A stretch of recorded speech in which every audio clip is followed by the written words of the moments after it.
Hello and welcome to the United Devil channel with me, JB. I hope you're all doing really well this afternoon. It is Saturday, the 23rd of August. 8 days now until basically the window ends, and United's business will get done. So really positive right now about the goalkeeper. So Senny Lamens should be coming in anytime soon. Hoping to get a here we go on that as well. So it's all looking in terms of the goalkeeper pretty good. And we go, and hopefully that we can do something of meaning in the chat. And we can go over Agent Scott in the chat. Welcome, buddy. I hope you're doing really well, my good friend. As we're talking, I will go through, see if there's anything on X, etc. But why we are here today, I've kind of started doing this little watch along series, and I'm going to call it the Rivals.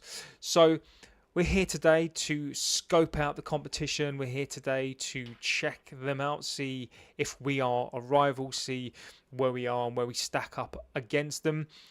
Now, obviously, depending on who you support, you could argue that are we a rival after last season?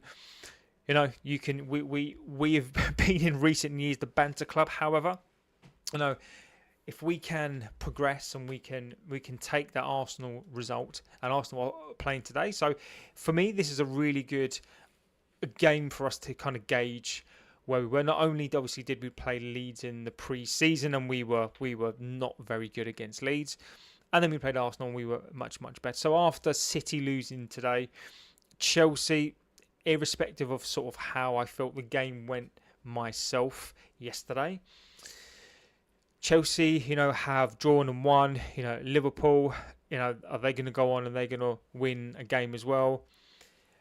I don't actually know what the results are. Actually, I will just check that as well. So it's ahead of our game tomorrow against Fulham. Danny B, big up, my friend. I hope you're doing really well today. So after the City loss, Villa look poor. So what we've got Bournemouth, Brentford are winning 1-0 as well. Villa do look poor. Burnley are beating Sunderland. So Brentford, you know, they are again, you know, maybe people expected them to fall off, but ultimately Aston Villa again are looking poor. So you know what's going to become, I think, apparent with watching the game today. You know, watching the game yesterday, you're already starting to see, you know, rivals and teams whereby we should be looking to get in there. I'm looking forward to the Newcastle game actually, because I want to see where Newcastle are as well in relation to that. And also today with Arsenal, you know, are Arsenal going to regroup after, I think, a eye-opening game last week? You know, maybe they'd be expecting to turn us over very quickly, but they didn't, and they actually look like a poor team. But Arsenal did manage to get the win. So if Arsenal get a win today, you know, they are 2 from 2, and they've got their season rocking.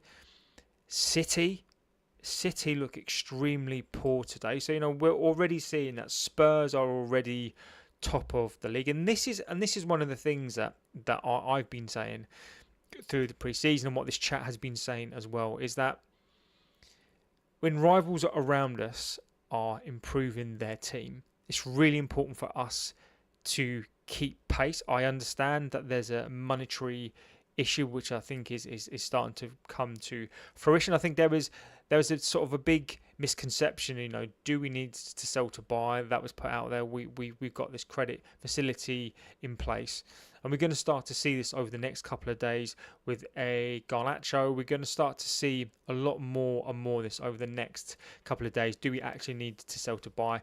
What are we going to do? Stanley B, yeah, hit that like button, like, favourite and subscribe. It really does help the channel out. So as we are right now, Spurs are top of the league. I didn't think that they'd ever think that after last season. Chelsea are second. Liverpool, until their game, they're sitting in third. City are fourth.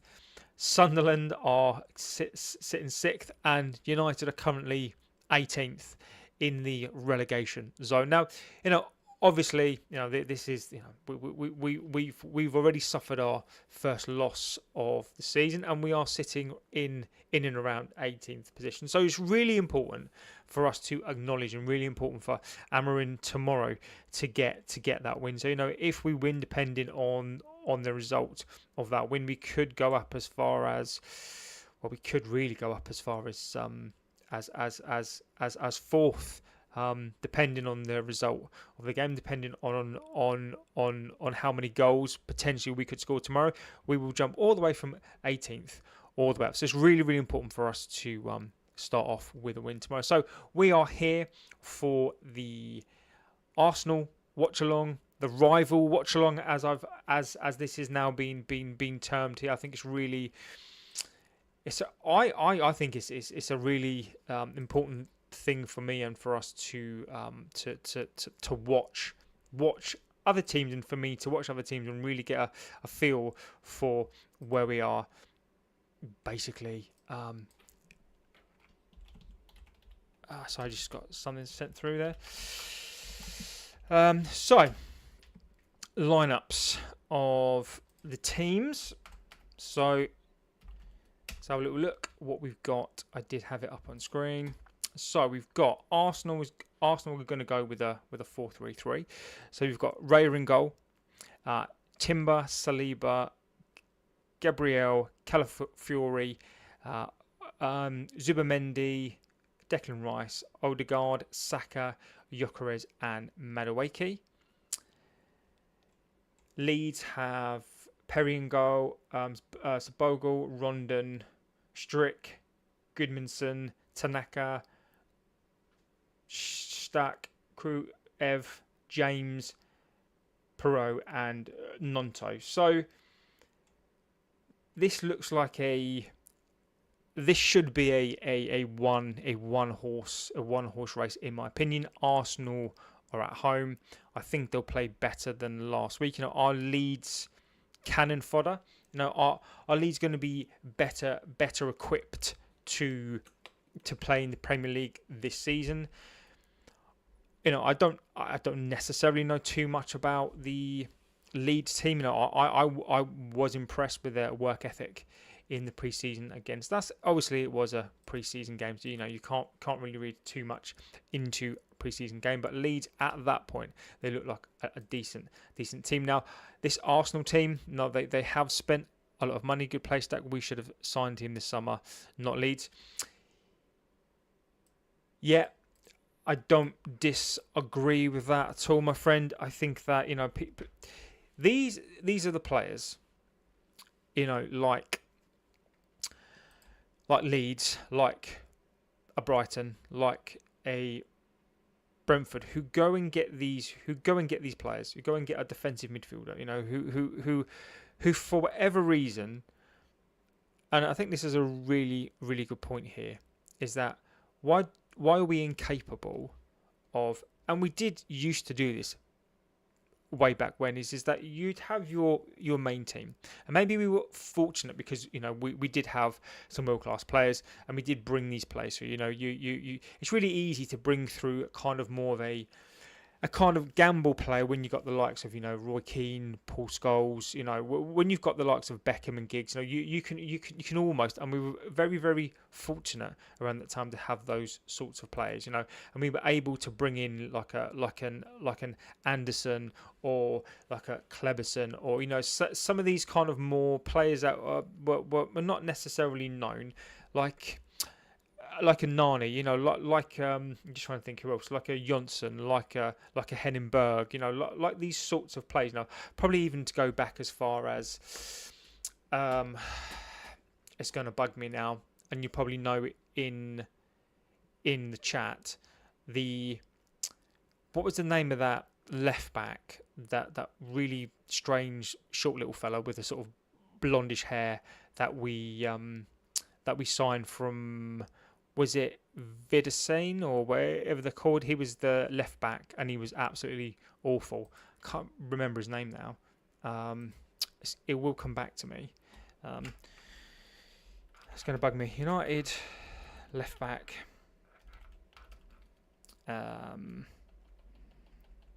No. Literally, he was the last left back that Fergie signed. It was either left or right back, and it was literally 2013, and I can't remember his name now. From Vitesse Armin, was it? If that's how you pronounce them. See Armin. What was his name? Was it something but? No, wasn't Haynes. What was his name? It's going to bug me. I'm going to find it. United squad, 2013. What was his name? It is going to bug me if I don't find it. And obviously this is a watch along for the Arsenal Leeds game, but it is a rival watch along, so we're perfectly entitled to talk about our clubman here. It's going to bug me if I don't find the squad. Let's have a little look. Okay, who did we bring in? No, it's Fellaini. What was his name? It is gonna bug me, and I'm gonna find it, because if I don't, it's going to do my head absolutely in. So I do need to find it. Right, let's do this. So 2012, I think it's 2012, 13. 2012, 13. Right, transfers in.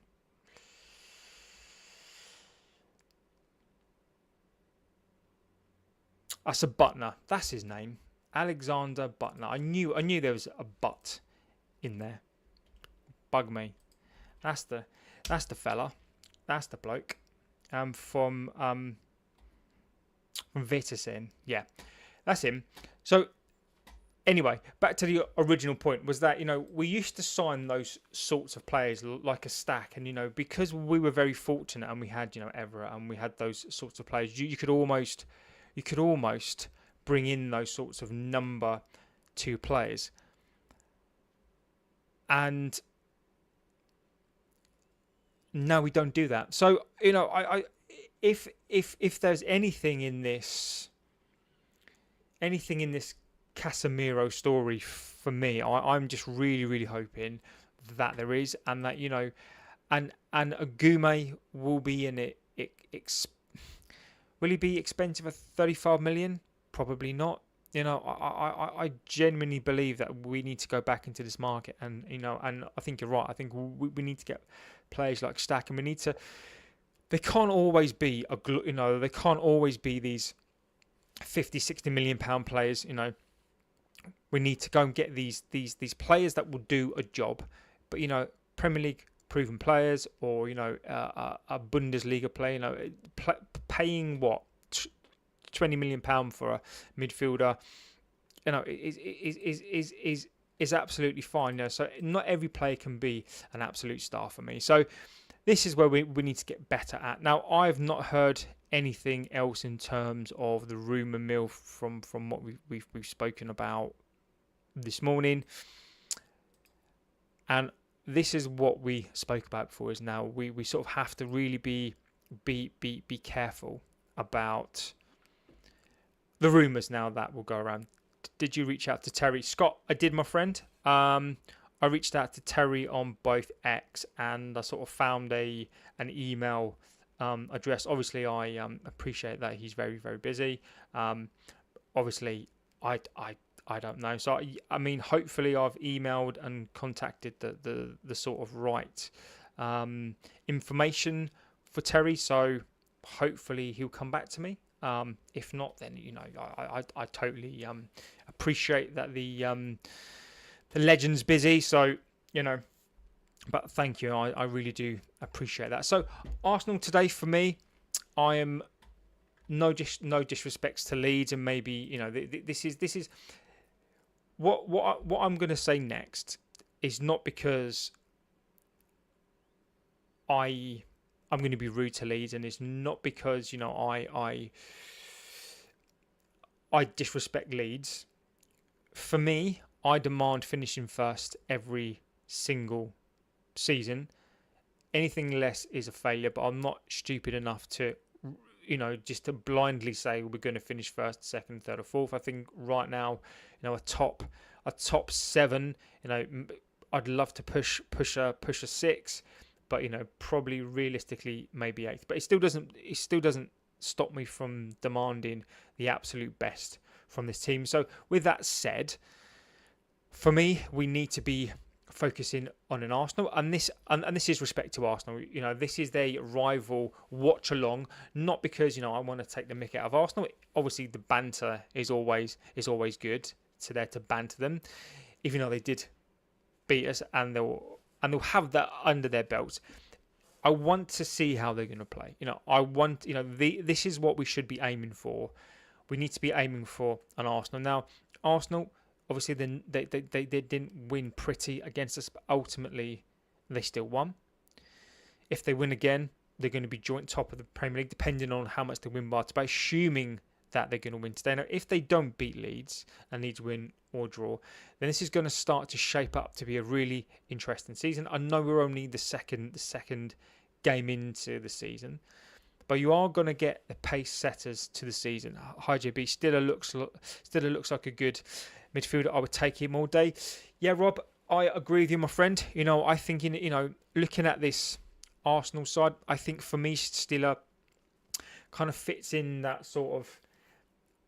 I think he reminds me of Declan Rice in terms of, Rice is not ultra defensive, or he was ultra defensive, but I don't think he is, and he's more of a carries the ball a little bit now. I mean, Stiller obviously reminds me of Cruz.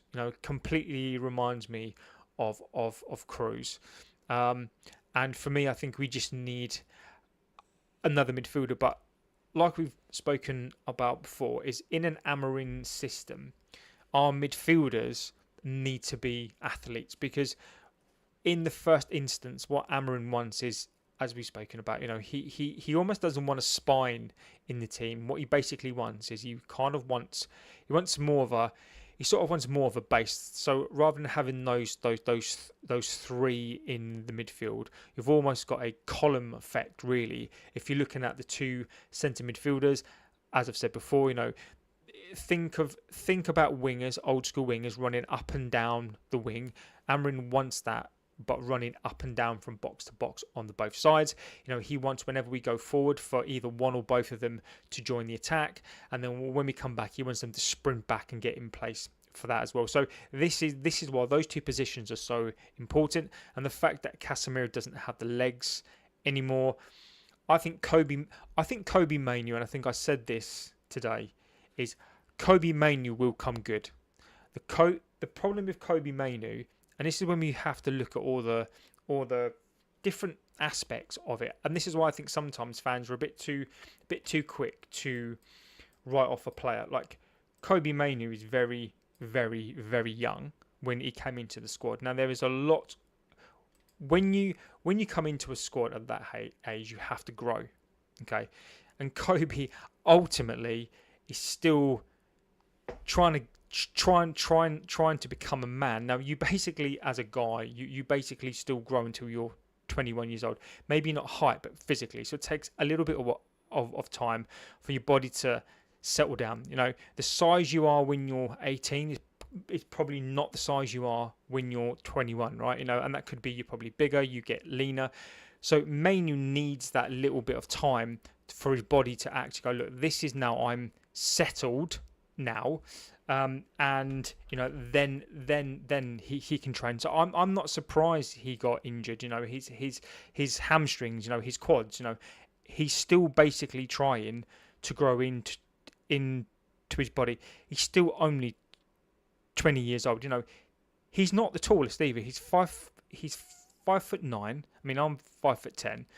He's 5'9", so he's got a lot of weight to carry around on that frame as well, because he looks like a really strong lad as well. So Kobe, for me, is still trying to grow into his body, and what we are going to see is, I think we'll see a development this season.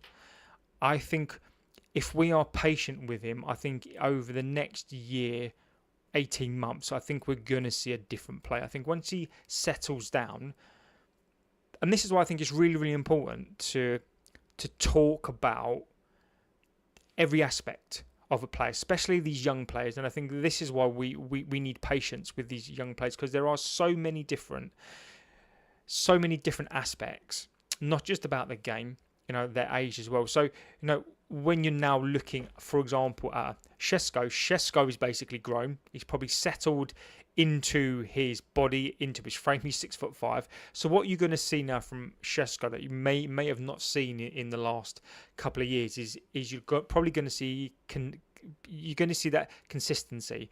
Now what you're going to see with Manu as well is if he's overplayed, he's still going to grow. His body is still trying to settle down. He's still 20 years old. So what you are going to see is, I think you're going to see him settle down. You're going to see him grow into his body, and then in the next 18 months, I think you're going to see such a different player. So I genuinely believe that Kobe Manu is the future. And what I am hoping, if we've got a medical department with any sense, and we've got a manager and a coach who understands this, he's going to know that he's for the future. So I think what we did too early on, Rooney, for example, was completely different. He'd already grown, he was already basically a man by the time he was 10. So that's why, he only felt the effects on his body when he got to about 30 years old. So Kobe, if we use him right and we give him that time, then Kobe will I think come good probably in the next 18 months. But we just need to be really, really patient with him. I think we do need a centre midfielder. I wonder if we are trying to do something and make things happen. I think, we spoke about this today. A Garnacho. I think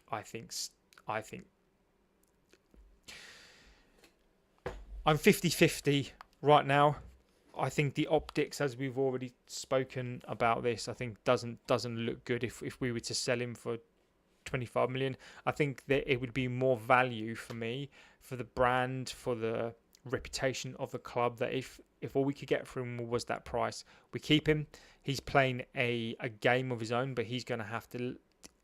It's a gamble that he's taken. He's going to have to roll that dice, and he may lose that.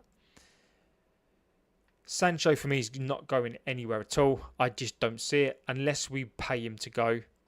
And I would hate it, but I would respect the club more if we just paid him to go, get him out of the club. See you later. Højlund will go. I think they're just ironing out the details of that deal, so he will go to Napoli on loan with a buy clause in that as well. So with a clause where they have to buy, and Anthony is that one as well.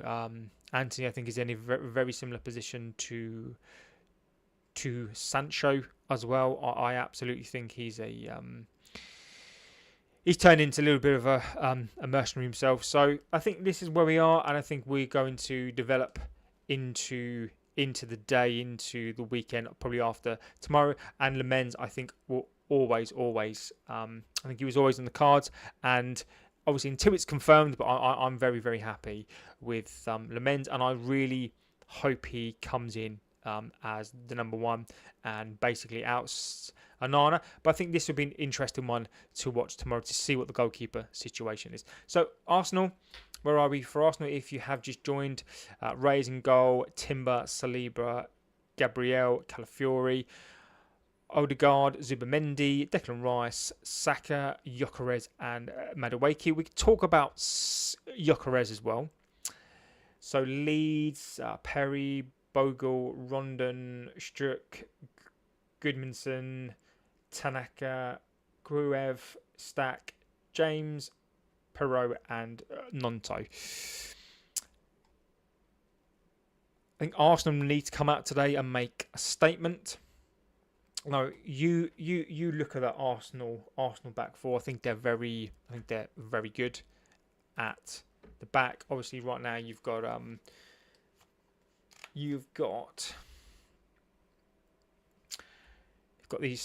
the players talking right now. So you've got Redknapp talking. You've got Theo Walcott talking as we speak. Obviously, why can't I get any sound out of that?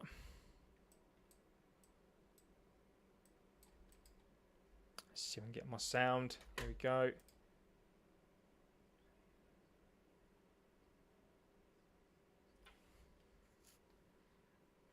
There we go. Yeah. So, funnily enough, actually, so Gyökeres are just talking about Gyökeres now and just saying that, he's already under pressure after one game. Now, obviously, I do think that is a ludicrous statement to make. We can't forget that Gyökeres was a star performer, a bet for Sporting in a different league. You could argue it was an easier league. However, you still got to be able to score goals. In the Bundesliga, Spanish Liga, wherever you go. It was an eye-opening one last weekend. I think we were sort of all hoping and all concerned, and we were infiltrated by a Arsenal fan last week, basically saying that Gyökeres is the best striker in the world, is a world-class striker now, and saying that he's probably going to be the best in the Premier League. Now, Gyökeres, in my opinion, I don't know many Arsenal fans.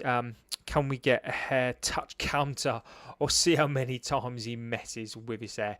He's already done that, Scott, about 7 times. So what I'm looking to see from Arsenal today is a response. Yes, I know they won and they beat us. Doesn't matter how they won, but they managed to win. So what I'm looking for really for Arsenal today is I'm looking for them to show why they could be title contenders. I'm looking for them to kick on. I'm looking for them to put the result as much as they beat us. I'm looking for a result against Leeds. They've got to now come out and show why they only needed a striker today. They're at the Emirates. They're at home. The place is going to be buzzing today. Now, they are just showing like a classic Leeds game from 2003, which is this was sort of the time, you got your Viduka scoring, you got your Harry Q that played.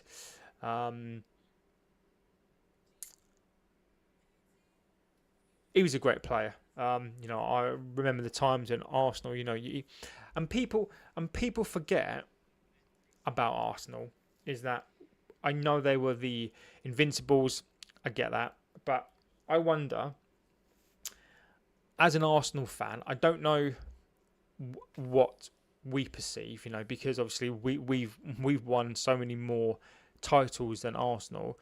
Would Arsenal sacrifice the Invincibles for a couple of Champions Leagues? Would they, if they'd have known that after the Invincibles they weren't going to win another league title for 20 years, would they give that Invincible up to win another few leagues, to win a Champions League? So I wonder, looking at our fan base, would we give up the treble, to win more European Cups outside of the treble? Would you give up the treble to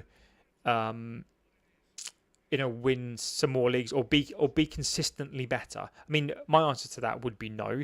But I just wonder, that's our badge of honour, right? The treble for me is our badge of honour. But to be fair to us, we didn't just stop there. We went on to win multiple more leagues, right? We won 3 in a row after that. And Scott, I think you're right. I think Arsenal will obviously say, no, we're the Invincibles, that's the greatest team of all time, etc. I get that. That's a badge that you can hold over like other people, and it's great. But for me, a treble is. This is why our treble will always be the best achievement of any English team. I think it's the best achievement. And when Arsenal fans talk about the Invincibles, I almost think they talk about it because they've got nothing else to talk about. Now, it's not banter. Well, it kind of is banter, but it's more about an observational point. Is that if they hadn't, would they trade their Invincibles for maybe another 5 or 6 leagues, or even would they trade that for a European Cup? I can't talk for an Arsenal fan, but I think if I was in their position, I definitely think that I would be thinking about,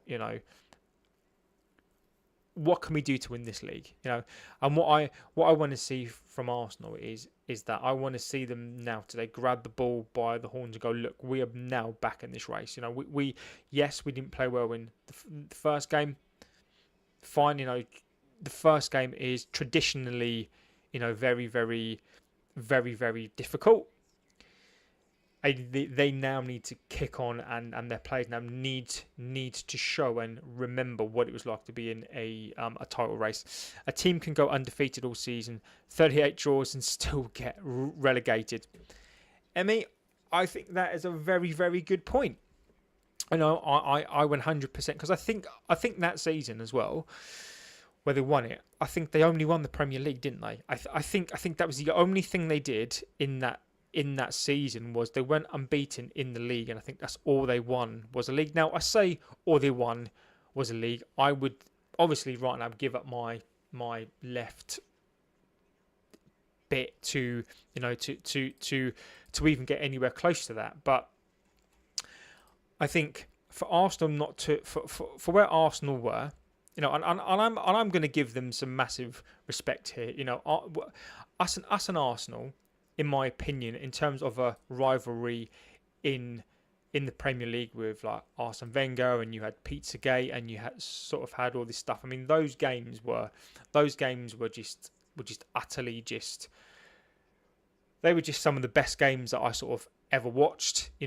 Watching Henry, Henry scoring that goal where he kind of had his back to goal and then absolutely smashed it in the goal. I remember when Rioch was in charge of them, and then Wenger, he comes in and he kind of changed football again, and Fergie then had to match that side, and he came in and what Wenger did with the likes of David Seaman, what he did with Winterburn, Dixon, Adams, Campbell, and then the midfield of Petit, again was a really unknown player. Petit, Vieira, you had Overmars in there as well. Perez on that side, and Nelka. Let's not forget that. Ian Wright, Anelka. And then you had the likes of Bergkamp. Bergkamp at that time wasn't really pulling up trees. I think he was at Inter, and he wasn't really pulling up trees as such. I think he was not on the decline, but I don't think he was appreciated enough. And they got him from the Italian league. Henry as well. I think he was at Juventus. He was a winger, and then Wenger comes in and converts him. And I feel personally, whereas around that time we had the likes of Paul Scholes and Giggs, Beckham, Ruud van Nistelrooy, even to the likes of we had York and Cole, probably even before Ruud, when we had the likes of McClare, York, Cole, Giggs, Keane. I'm just trying to think who was in the midfield back then. We had Giggs, and we still had Johnson in the team, Jaap Stam. I almost feel that around that sort of time, maybe 99 and then maybe 2001 to 2003, Arsenal, Wenger never had the ability to recycle that team properly, whereas Ferguson did. We recycled that team again, and we got a Rooney in, we got Cristiano in, a Carrick come into the squad. Even I'd even argue the likes of an Alan Smith. I'd even argue he got injured. He wasn't great, but at the same time, he was able to recycle the team, and that's one of probably the biggest observations from an outsider looking in at Arsenal. Even though you've had good players and good teams, you've never been able to recycle and recreate that team, that invincible team. That Henry team. That team that won you the titles. You've never been able to fully create that. And I think that's the difference for me between United really and Arsenal, is even though Arsenal have had some good teams, they've never been able to recycle and kind of put together these teams again and then go again. And this is what I think Arteta needs to break that cycle for me. That's what I feel Monday night is going to be a proper old school game. Exactly. I think Leeds will win today. Cole, yeah, exactly. Bergkamp, Anelka, Cole, Adams, Keown, Lauren, Vieira, exactly. Reyes as well. Carrick was one of the most important signings that we ever made. He was so underrated. Yeah, agreed. Completely agreed. So, and this is what I think Arsenal need to do is, can they go again? You know, this season, you know, can they actually go again this season? And can they actually go again this season and actually get the ball, you know, get themselves over the line again? You know, they've come and again, you know, depending on who you talk to, you know, Arsenal finished second again. You know, City finished third, Chelsea finished fourth, right? You know, off topic, but out of the May player I've seen live, but so Berbatov has the best touch I've ever seen. Berbatov, I remember when one game where we played for Spurs against Chelsea, and I remember him getting it over to the right hand side, and I remember him just absolutely destroying that team. And I mean, we're talking, I think around that time they probably would have had a team of Lampard in there. I think Joe Cole was probably in there, or Robin was in there, and then you're going to have Carvalho was probably in there as well. And his touches were just unreal. I can't remember. Can't remember that Berbatov. Do you remember the one where he took it to the byline and he just he did that little step over that little flick through thing, and he put it Rooney on a plate. I can't remember what game that was. Let me see if I can find it. On touchline, that's it. Berbatov on touchline. That's it. Berbatov skill on touchline. That was against. I think that was against. No, was it against Wigan? So he did it twice. Or was it against Blackburn or Wigan? There was. He just used to do these things that were unbelievable. Apparently, a really poor trainer, in terms of, you know, he wouldn't train particularly well, but just when you're talking about a player who is as near as Cantona, and I'm not suggesting for a second he was, remember his hat trick and with the overhead kick, exactly. I'm not suggesting that Cantona and him were the same, but if you're talking about a player who believed in himself and the things he could do on the pitch, obviously, you know, he was never as impactful in terms of an era, but I think probably one of our closest Cantona-esque players, just in terms of the confidence in himself, the self-belief, the things that he could do on the pitch. Just what an absolute wonderful player. I think you're right. I think a very underrated, very majestic. I just people just, unless you saw him play, and again, this is why sometimes I may curse my age. Just, you know, it's a natural part of life to get older. But I was very lucky to live in the era that I did, and I'm not just talking. The Blackburn goal. Very lucky to live in the era that I lived, and not just the treble. I'm not just, you know, I lived pretty much through the whole, and as a teenager, and, you know, been able to see us all the way up until this point, and now I'm seeing the worst that we've been. What is the best goal you've ever seen live? Oh, okay, I'll tell you the best goal I've ever seen live. I can't get it out of my head, so get old is a privilege. That's true, Emmy. I agree with you on that one. It is. It absolutely is. No, Emmy. I think that's a very, very, very valid thing to say. I started watching in '91, probably '93. So the best goal I've ever seen live was Trevor Sinclair. So if you can find it, type in Trevor Sinclair. Trevor Sinclair. Let me find it. Trevor Sinclair is bicycle kick. Trevor Sinclair overhead kick. Try and find that one, because honestly, I'll put it for QPR.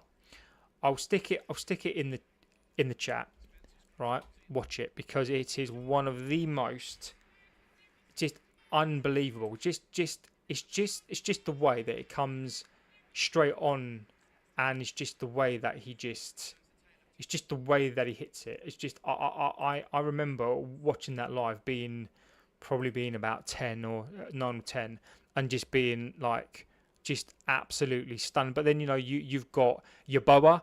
The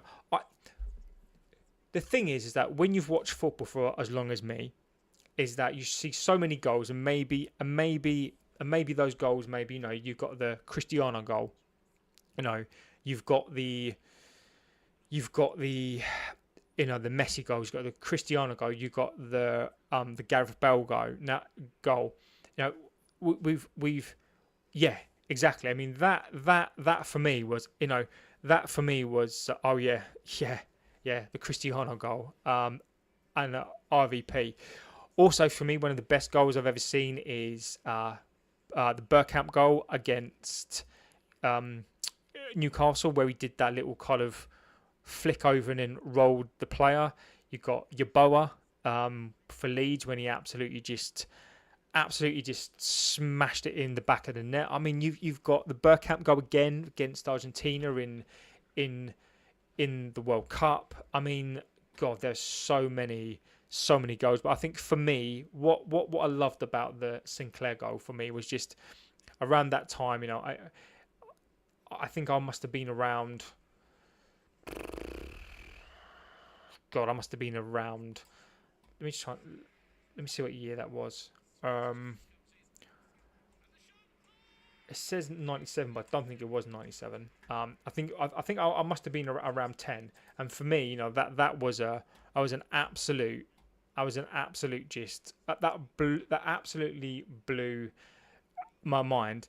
And trying to replicate that in the park, I can assure you that I injured myself many times.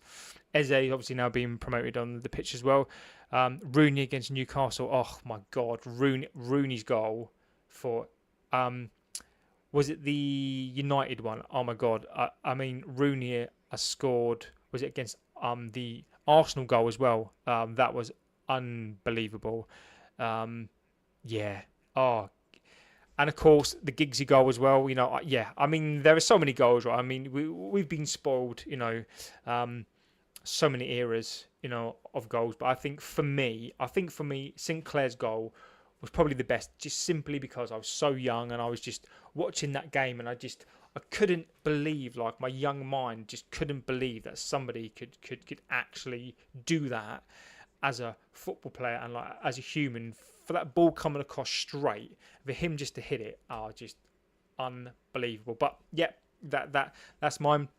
So if you have just joined Arsenal, this is the rival watch along. We're not Arsenal or Leeds fans. This is a rival watch along. This is more about respect, really, to be fair. This is about, for me, checking out the rivals. This is about me doing my reconnaissance. This is about me again holding our club to account, because Arsenal have gone and they've now gone and got Eze. They're doing their business, and when we're talking about our club, we need to be copying some of these clubs' traits, and I want to see what Arsenal are going to do today. So I think we're going to kick off very, very soon, or we have kicked off. So my stream was a little bit behind, so we literally just kicked off. So if you have just joined in terms of Arsenal, when do we play Leeds? That's a very, very good question. Premier League fixtures.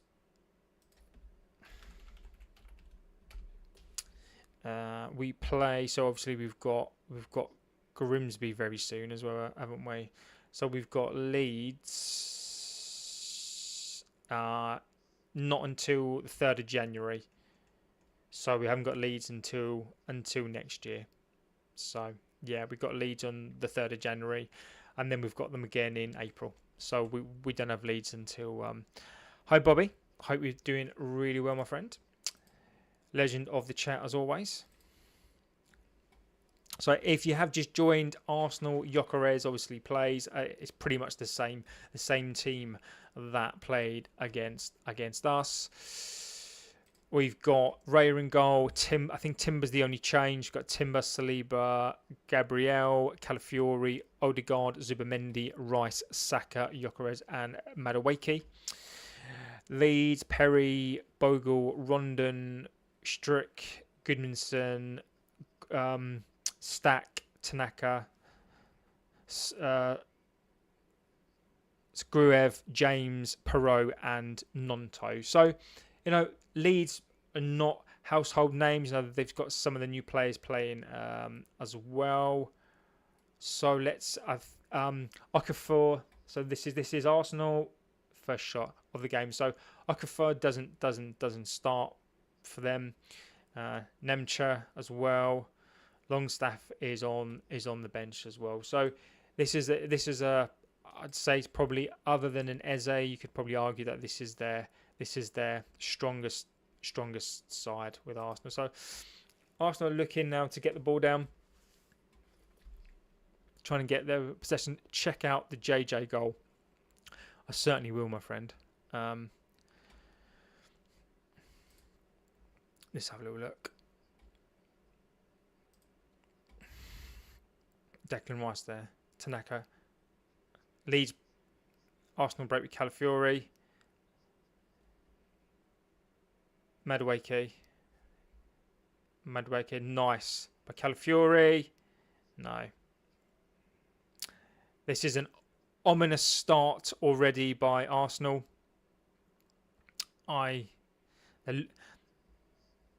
What a player JJG is. Let me have a little look. Let me see. JJ Gabriel. Let's check him out. JJ Gabriel goal.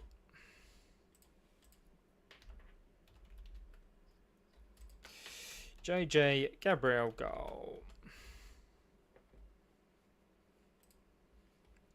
Let's have a little look.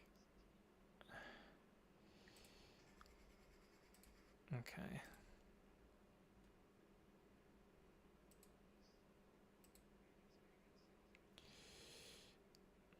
Good ball over the top. That's a nice little finish there.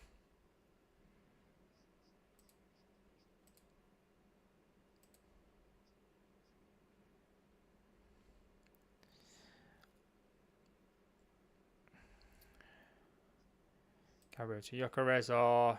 That's nice by Declan Rice. Madueke on the left. Back to Odegaard, who has a shot. Far too far out.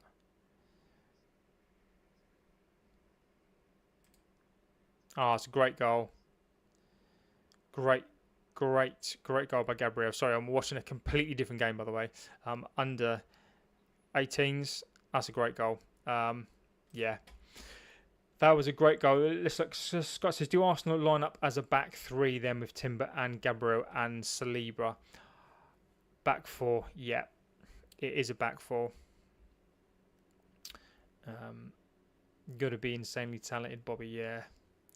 Hopefully he can get, as soon as he's old enough to play, then hopefully he gets himself a game. So I think our future is definitely bright. So Arsenal come forward with Odegaard. Gabriel's got it. Zubimendi.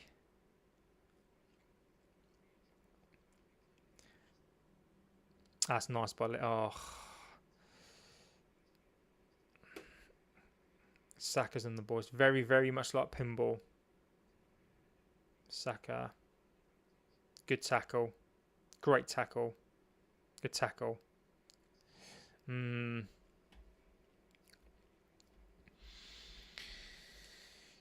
Leeds are clearly all back. Obviously going to play on the counter. Just checking. So Eze has obviously been confirmed 24 minutes ago. Eze obviously come out as well before the start of the match. So Eze is classed as an Arsenal player. It's all been confirmed that he is an Arsenal player. I'm just having a little look to see if there's any progression on any of the stories that we've spoken about today. No, nothing on there. I can see Arsenal being all over Leeds and not do much. Leeds catched him on the counter. I put a link to his best goal ever. Cheers. I will look at that, my friend. Indicator. Yeah, nothing on that so far. So I guess the first question, as a rival looking at this Arsenal game, if Arsenal today don't win and say they draw and they've taken a point from the first two games, obviously we've only had 7 minutes of the first half gone.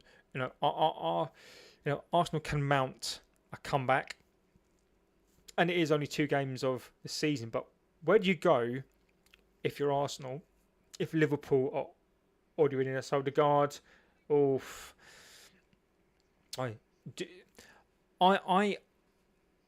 I think Arsenal this year may not be as good as they were last season.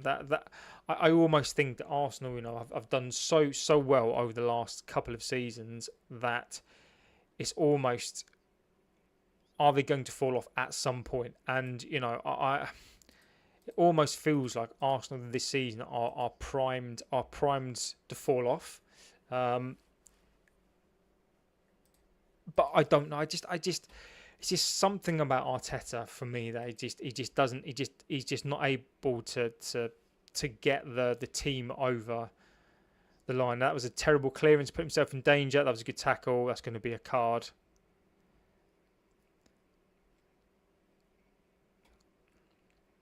Yeah, so Bogar's already on a card. That's unfortunate. That was a really, really poor clearance by the keeper. Not the best touch either. But Bogle, yeah. Leeds need to sort this out very, very sharpish, very, very quick. Bogle's already on a yellow card, so he now needs to be very, very careful for the rest of the game.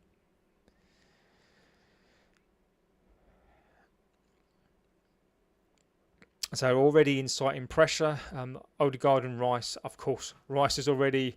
I wonder if he's going to smash this in there. If they draw this game, then I see them falling off.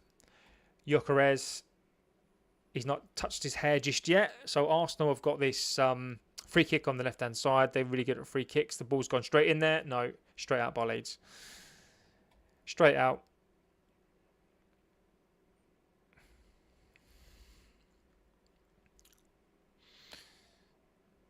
No, I think Arsenal will control this game.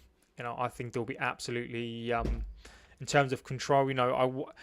I wonder if, as we say, Leeds are set up to counter here. Saka on this right, great cross from Saka. Calafiori, he's gone down. No. Declan Rice. Great ball. Saka. Oh, unlucky. Unlucky. Unlucky there. So the signs are ominous for Leeds. Yellow card to Bogle. At the moment, all Arsenal. Leeds are set up to defend. Leeds are set up to counter-attack. Calvert-Lewin there. Obviously looking for the penalty. Good little ball there, but Saka's just too short. No, that's never a penalty. Never. Not in a million years. Saka's got this ball again. That's a good tackle. So Dan James is playing as well. You know, they should be trying to get him into the game with his pace. Peru, that's nice. You've got to be talking. Got to be talking there. That's a nice little flick. Great little flick. Is that Dan James? Go on, James. Go on, James. Go on, James. Go on, James. Oof, unlucky. Unlucky. Very, very lively is Dan James. Not the best play, but that pace is absolutely unbelievable still. So Leeds having a little bit. I don't rate Saka. I mean, Saka's English, isn't he? So in this country, any English player that's any good, is, you know, they sort of rate him. I don't think Saka's been good since he's been injured. You know, obviously I rate Saka. I don't think Saka was as good last season as he was the previous season. You know, I don't even know how old he is now, Saka. How old is Saka nowadays?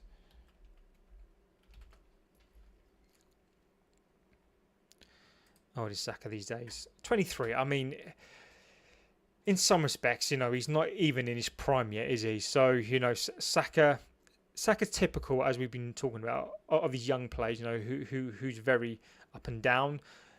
My only critique about Saka is, I think, because of his age, in his inconsistency. Yeah, so Saka's 23 years old. Saka's 23. He's going to be 24 in September. So he's coming to the age now where he's going to, you know, be sort of coming into his prime. I do like Saka, but the problem is with young players, when they've been playing for so long, you know, they played so many games. He's more like, in his legs right now, probably more like he's 27. You look at what happened to Sterling. You know, by the time he was 30, as soon as that explosive pace goes, then he was done, wasn't he? So good there by Dan James. Arsenal playing this really high pressing game, very, very high pressing game. Not the best header there. Back with Arsenal. That's a good tackle by Nonto. I really like Nonto. Really, really like Nonto. Wasn't the best. Oh, professional. Nice little professional little foul there by Stack. Very experienced play there. Yeah, very, very good. This is what Leeds need to do in this game. Leeds, in my opinion, need to disrupt that Arsenal, Odegaard, Zubimendi. They need to disrupt that flow. So even though they press, they disrupt that flow of passing. They kind of, again, very much like us, stop that spine, stop that middle of the park. If they can win that battle, then, and stop that link between the defence and the strikers, then they could be okay. 15 minutes gone. If you could take one player, past or present, to put them in the United squad to help out, who would it be and why? Scott, I would. This is probably going to be one of those, you're going to go, oh, this is really like an obvious one. But for me, I'd put Keane in there. I think for me, if I could choose any player that epitomises, it's an Arsenal free kick. No. If I could pick any player to come into this squad and help it out, it would be Roy Keane. Now, I often have this debate with people who talk about Roy Keane, and they basically just say that Roy Keane was a tackler. He just tackled. He didn't really do much. Roy Keane for me, when you're talking about important players, you've got the likes of I can't. Oh my God, Gyökeres. Wow.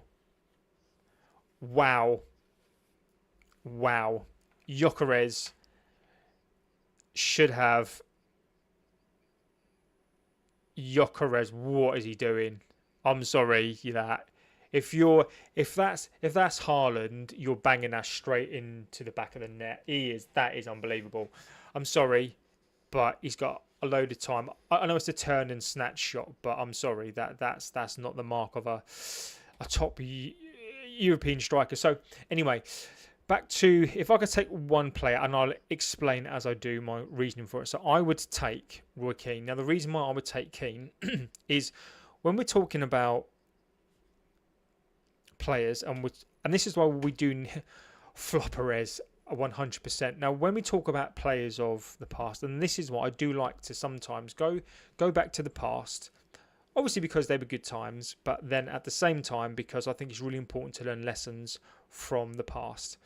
Now I like this question because I would take Roy Keane, and the reason why I would take Roy Keane, obviously a Paul Scholes or a Beckham or like anyone else, is because for me, when you're defining an era and you define players who have the biggest impact on your team, obviously the Cantona one is absolutely huge, but people do not realise in this fan base, some of those who are a little bit older, younger, do not realise what Roy Keane was and what Roy Keane did for this team.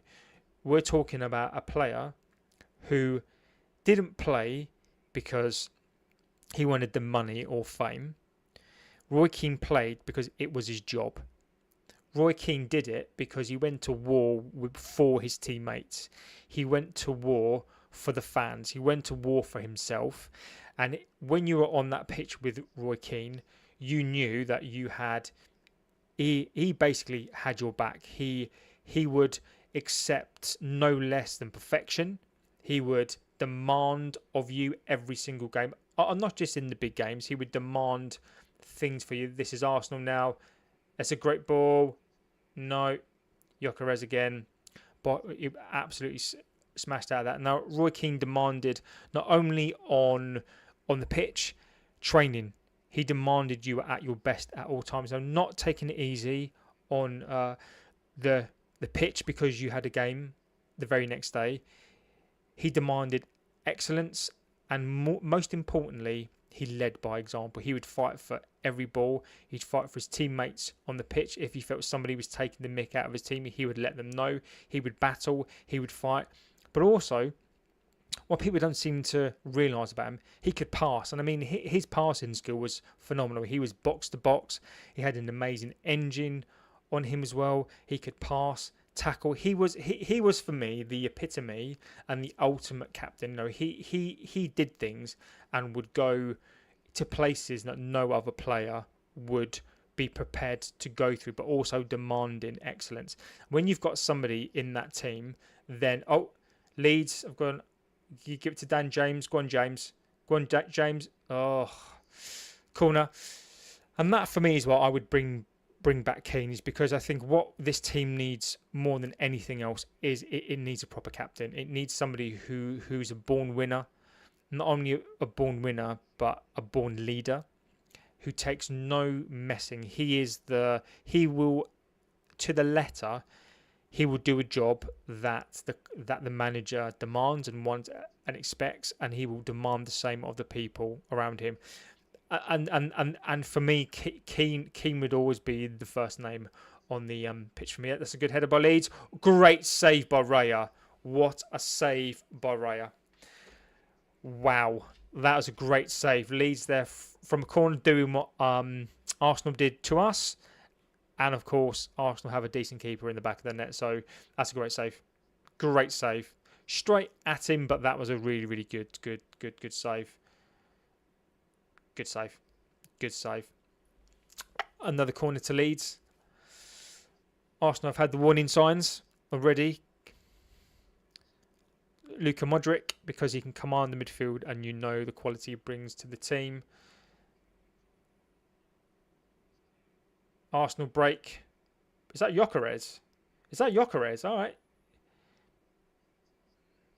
He's got some pace on him. I'll give him that. So Scott says mine would be Luka Modric because he can command the midfield and you know the quality, what he brings to the team and can break up plays, make something out of nothing. And United player would be Park. Yeah, Modric I think is. I never thought Modric. I always knew he was a great player, but I think he's going to be one of those players who's very underrated. And I know that sounds really ridiculous, but when Modric, for example, has been out of the game maybe for like 20 years, you know, it's always the sort of strikers like the CR, like the CR7s and the Messis and whatever else that gets all of the plaudits. Oof, Leeds are now starting to come back into this game. But it is people like Park. It is people, you know, and I'm not comparing Park to Luka Modric, but it is going to be the Xavis, the Iniestas, the Busquets, the Modrics, the Cruises. Those are the ones that not they get forgotten by people who watch football, but you know the sort of broad appeal. Hey JB, it's me, Chief. I was blocked. Oh. How are you blocked? Let me check. Chief, let me check, buddy. I don't know why you were blocked. Let me see if I can rectify the situation. Chief Herb, legend of the chat. Let me get in here and see how we're doing, my friend. Settings. Channel. Community moderation. I'll check out, buddy. Let me check, my friend. General, no, it's not there. Okay.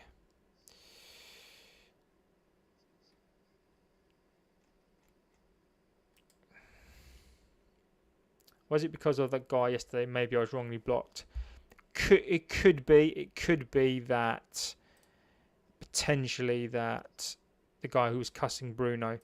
Let me have a little look, my friend. Where is it? User management. Okay, so let me do that. Right. Let me do that. Cool. Okay. So you should be back now, mate. Yeah, for some reason you were in the blocked pile, but it could have just been while I was blocking people yesterday. I might have blocked you by mistake, and that is my mistake. So I apologise, my friend. No, it's done, my friend. I've unblocked you. So apologies on my part for that one, my friend.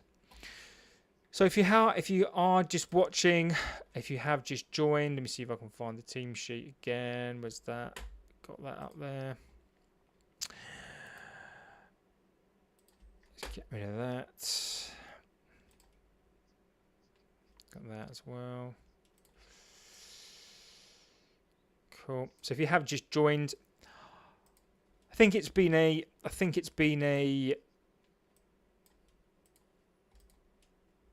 Arsenal are on the front foot. It's a good ball. Madueke.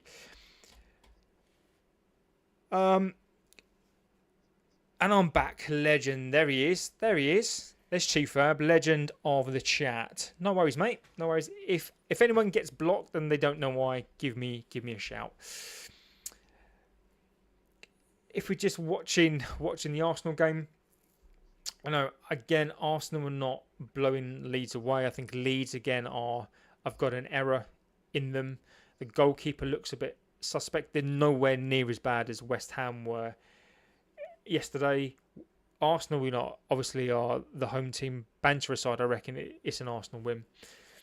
I don't know, Rasmus has been left out of the travelling squad again. Exactly, Joel. He's going to go. I think we've spoken about this, mate. I think he's going to go. Corner flag merchants. This is, of course, yeah, Joel. You're right, mate.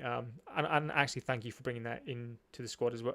Into the stream as well, my friend. Rasmus,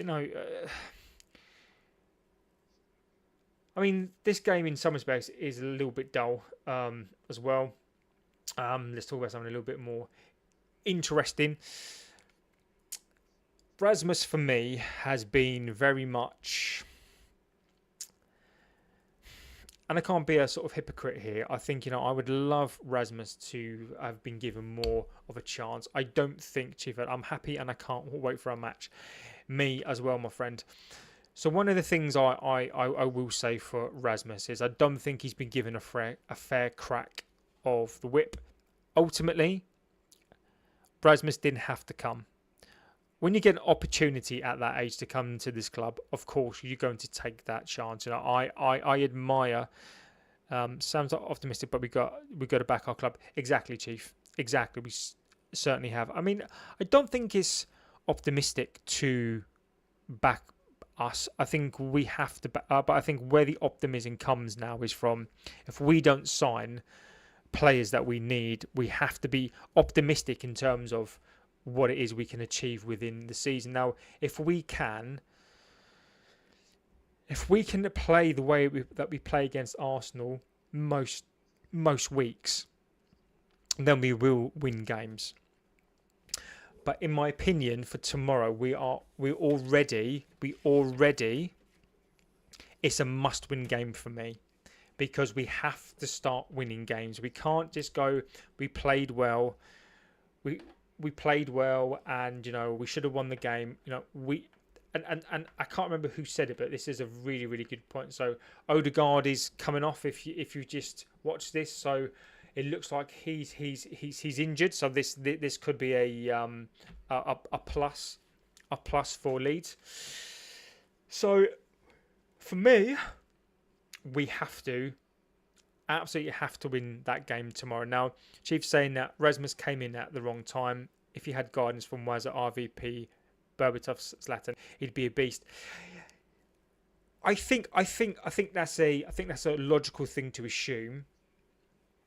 But I think when we look at our strikers, so this is what I'll say for him is that when we look at our strikers and what Fergie used to do, is there's no coincidence that when we signed our strikers, you look at York and Cole, they were mid-20s. When we had McClare here, mid-20s, Mark Hughes, mid-20s.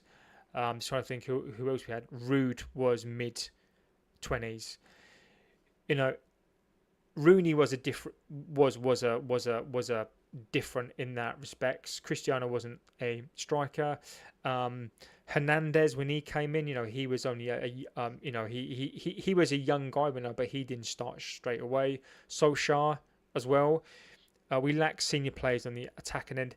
We do, mate. We absolutely do. We're now talking about Fernandes is probably one of the most experienced. It was, but now we've got Cunha, we've got Mbeumo. So I think this is now where we need to focus on. Is we need to build that combination of youth.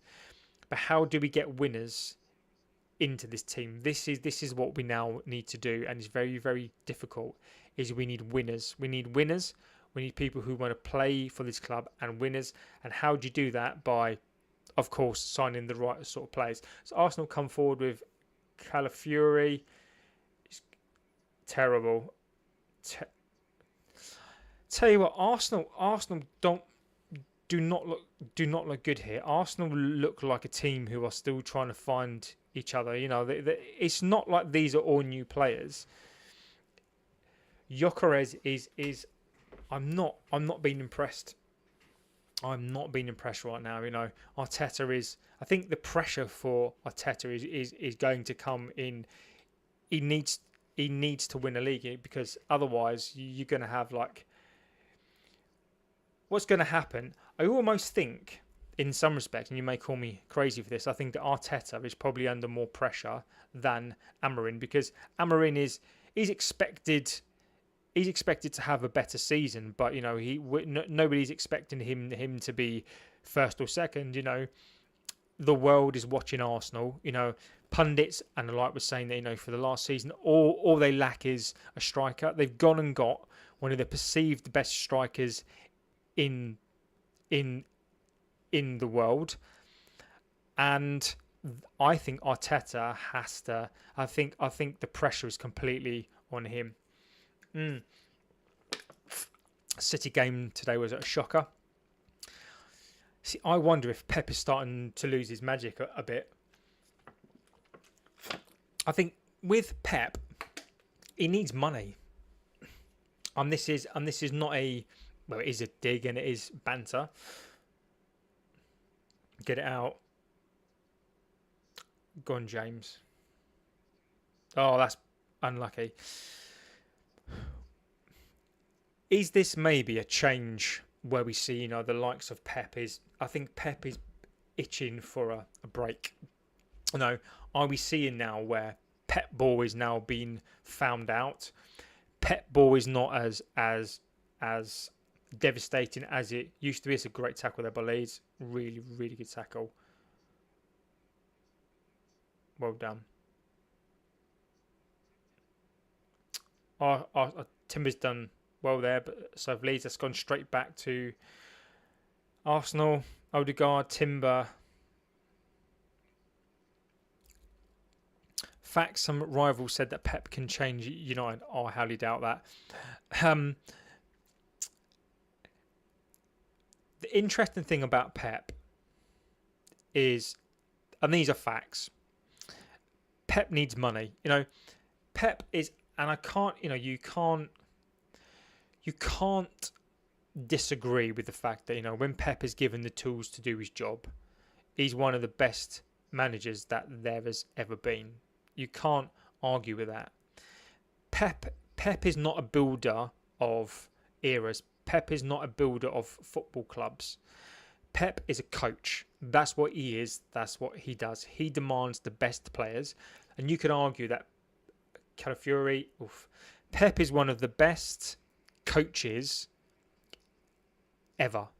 If you're looking for somebody that says, look, give me these players. So, if you're like a Bayern Munich, if you're a City, if you're a Madrid, obviously he never managed them. But it's Pep. He can perhaps improve the morale of the players. Nah. It's either Pep's way or no way. And that's why Pep falls out with so many people, is because, and I'll give him his due, Pep demands the best. It's either his way or the highway. I admire that about him. So Arsenal corner, goal. Another one. Another corner, another goal. Another corner, another goal.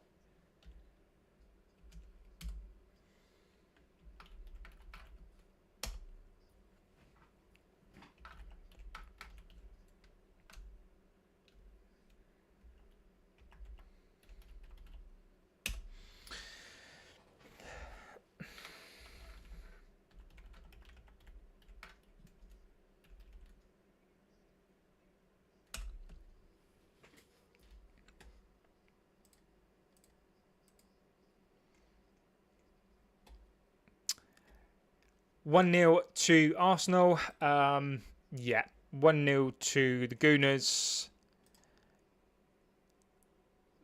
Again, Arsenal from a corner. Everybody knows what Arsenal are going to do from a corner. Again, Arsenal are finding a way, finding a way to win. They're struggling to break a team down, but when you've got that in your locker, and you've got the ability of a Stoke to be able to put corners in and score from the corners, I absolutely admire that. So 1-0 to the Arsenal. If you have just joined, Yuri and Timber scored from a corner.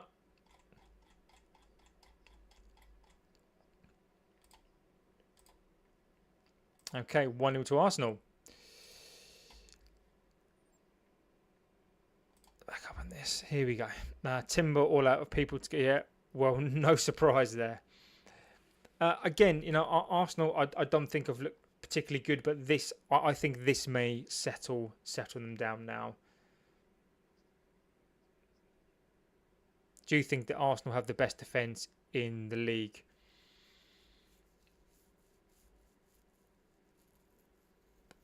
I think they've got the best centre backs in the league. I think Timber's definitely come into the game. I think there's not. I'm not surprised that Ten Hag wanted Timber. I think I probably like him equally as much as Martinez. I think that Arsenal have the best centre back pairing in the Premier League. I do now think that they have probably one of the best defences. I agree. Player wise, if you're going to go man for man,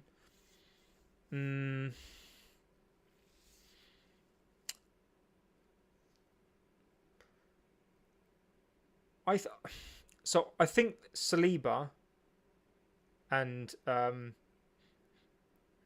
Gabriel are probably the two best centre back pairings in the Premier League right now. I think Timber is good at his position, and I think that Calvert-Lewin is pretty good, but I don't think those two are the best left and right backs in the Premier League. So if we're going to go man for man, probably not. But if you're going to go as a unit, then I say yes. My inner devil is saying no, but my brain's saying yes. I think Arsenal is starting to settle into this game. That's a good ball. That's a good. Arsenal definitely start to grow into this game now with Madueke, Calafiori, Madueke.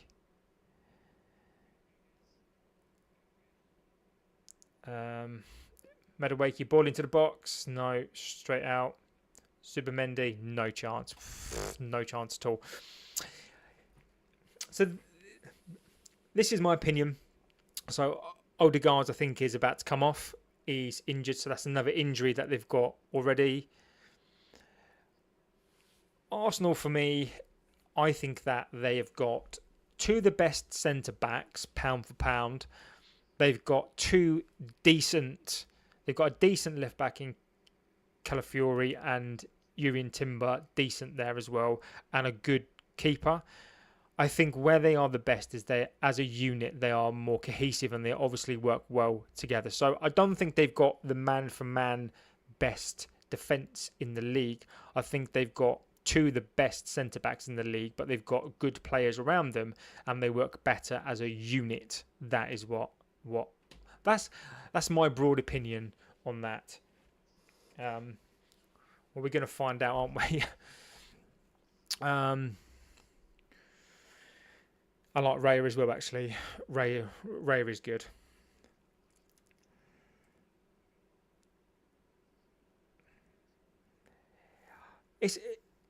Arsenal are very much playing probably the same they played against us. They're just fortunate that Leeds are not as good as us. They're having lots and lots of the ball, but they're not doing much with this ball. Are they going to start another attack off? Leeds pretty much got all players behind the ball. Calafiori, he's been alright, actually, to be fair to him. Gyökeres again, just off of that ball, just pushed off the ball. Tanaka, that's really good. Go on, Bogle. Oh, he's done really well for his team there. Well done to Bogle. That was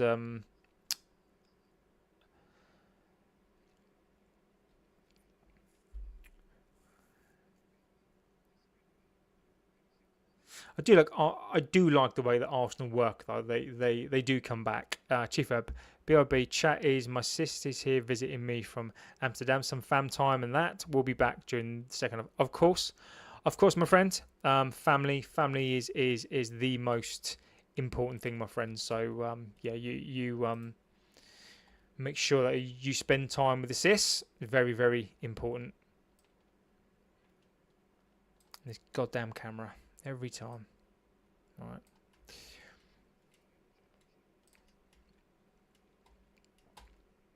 So I think so far this game has been... It's becoming very much like 1-0 to the Arsenal. Again, Arsenal play some good stuff. I think if Leeds came here and wanted to take the game to Arsenal a little bit more, I think Arsenal are there to be got.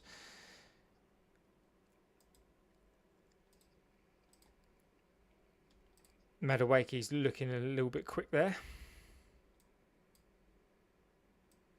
He's done well with that. Madueke's done very, very well with that. That's unlucky. Very, very unlucky. I mean, there's no doubt that Arsenal are going to grow into the season, and they are going to grow into this game as well. I think Leeds are there to be got. They're a championship team that have come up, and the mistakes that they're making are very much those of a championship side, and I admire what they're trying to do. I really do. But when you're away to Arsenal, I get trying to play the ball out from the back, but I think if you just do the simple things and you just counter attack Arsenal, particularly in this particular form, I think you'll get lots and lots of joy. But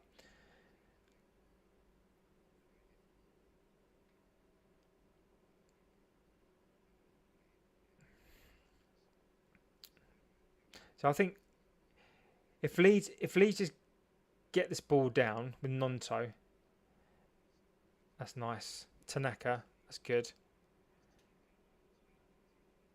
Go on, Tanaka.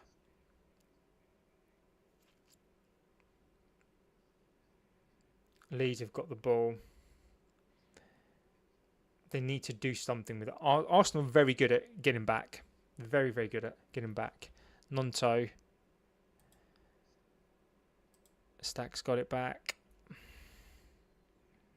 Tanaka again. No, what can't be questioned. I think this is where Arsenal.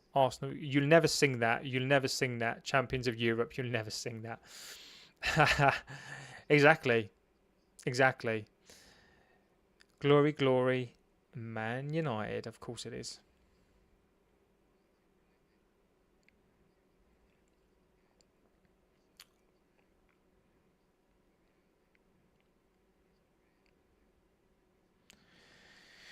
Gyökeres is...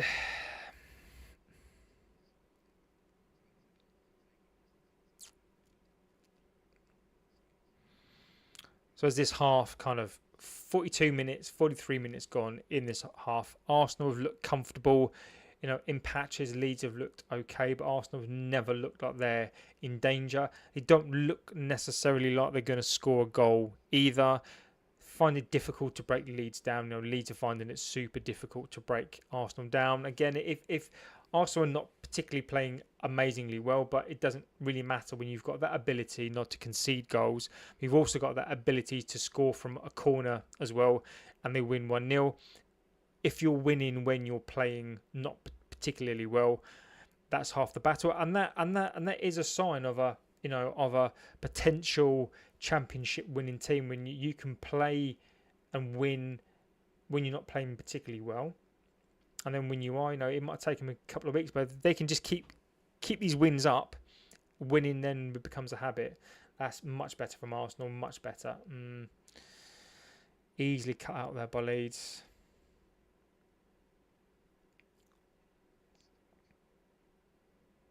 Tanaka again. Arsenal's press is working really, really well against Leeds. Leeds don't know what to do. A ball over the top for James. Yeah. I don't actually know what Leeds are trying to do here. It don't look like they've got a necessarily a game plan, or whatever game plan they have. It's just not working. So back now with Arsenal to Calvert-Lewin. Back to Declan Rice.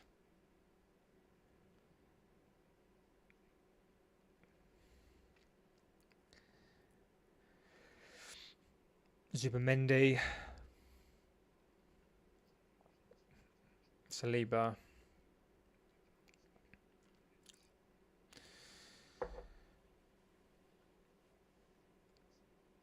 Three minutes of extra time here in this rival watch along against Arsenal and Leeds, checking out the competition.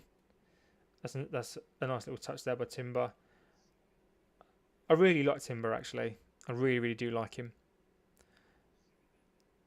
Zubimendi, Saliba.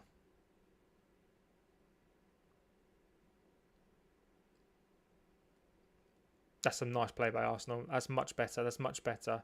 Good tackle. Good tackle. Oh, giving it back again. Great ball to Saka. 2-0. 2-0. 2-0. Saka, 2-0. Absolutely. Again, Leeds, architect of the downfall. Their first passage of play, their first real passage of play, getting those passes together, and Saka really.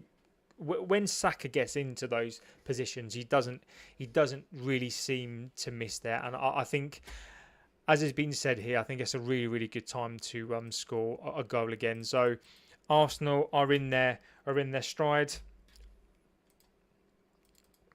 Yeah, Arsenal are in their stride. Timber. Arsenal have scored 2 goals, and Gyökeres hasn't scored a single goal yet.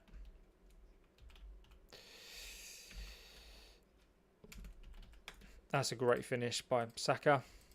Very, very good finish. So Arsenal are settling into this game. Let's have a look. Where are we? 34 and 51.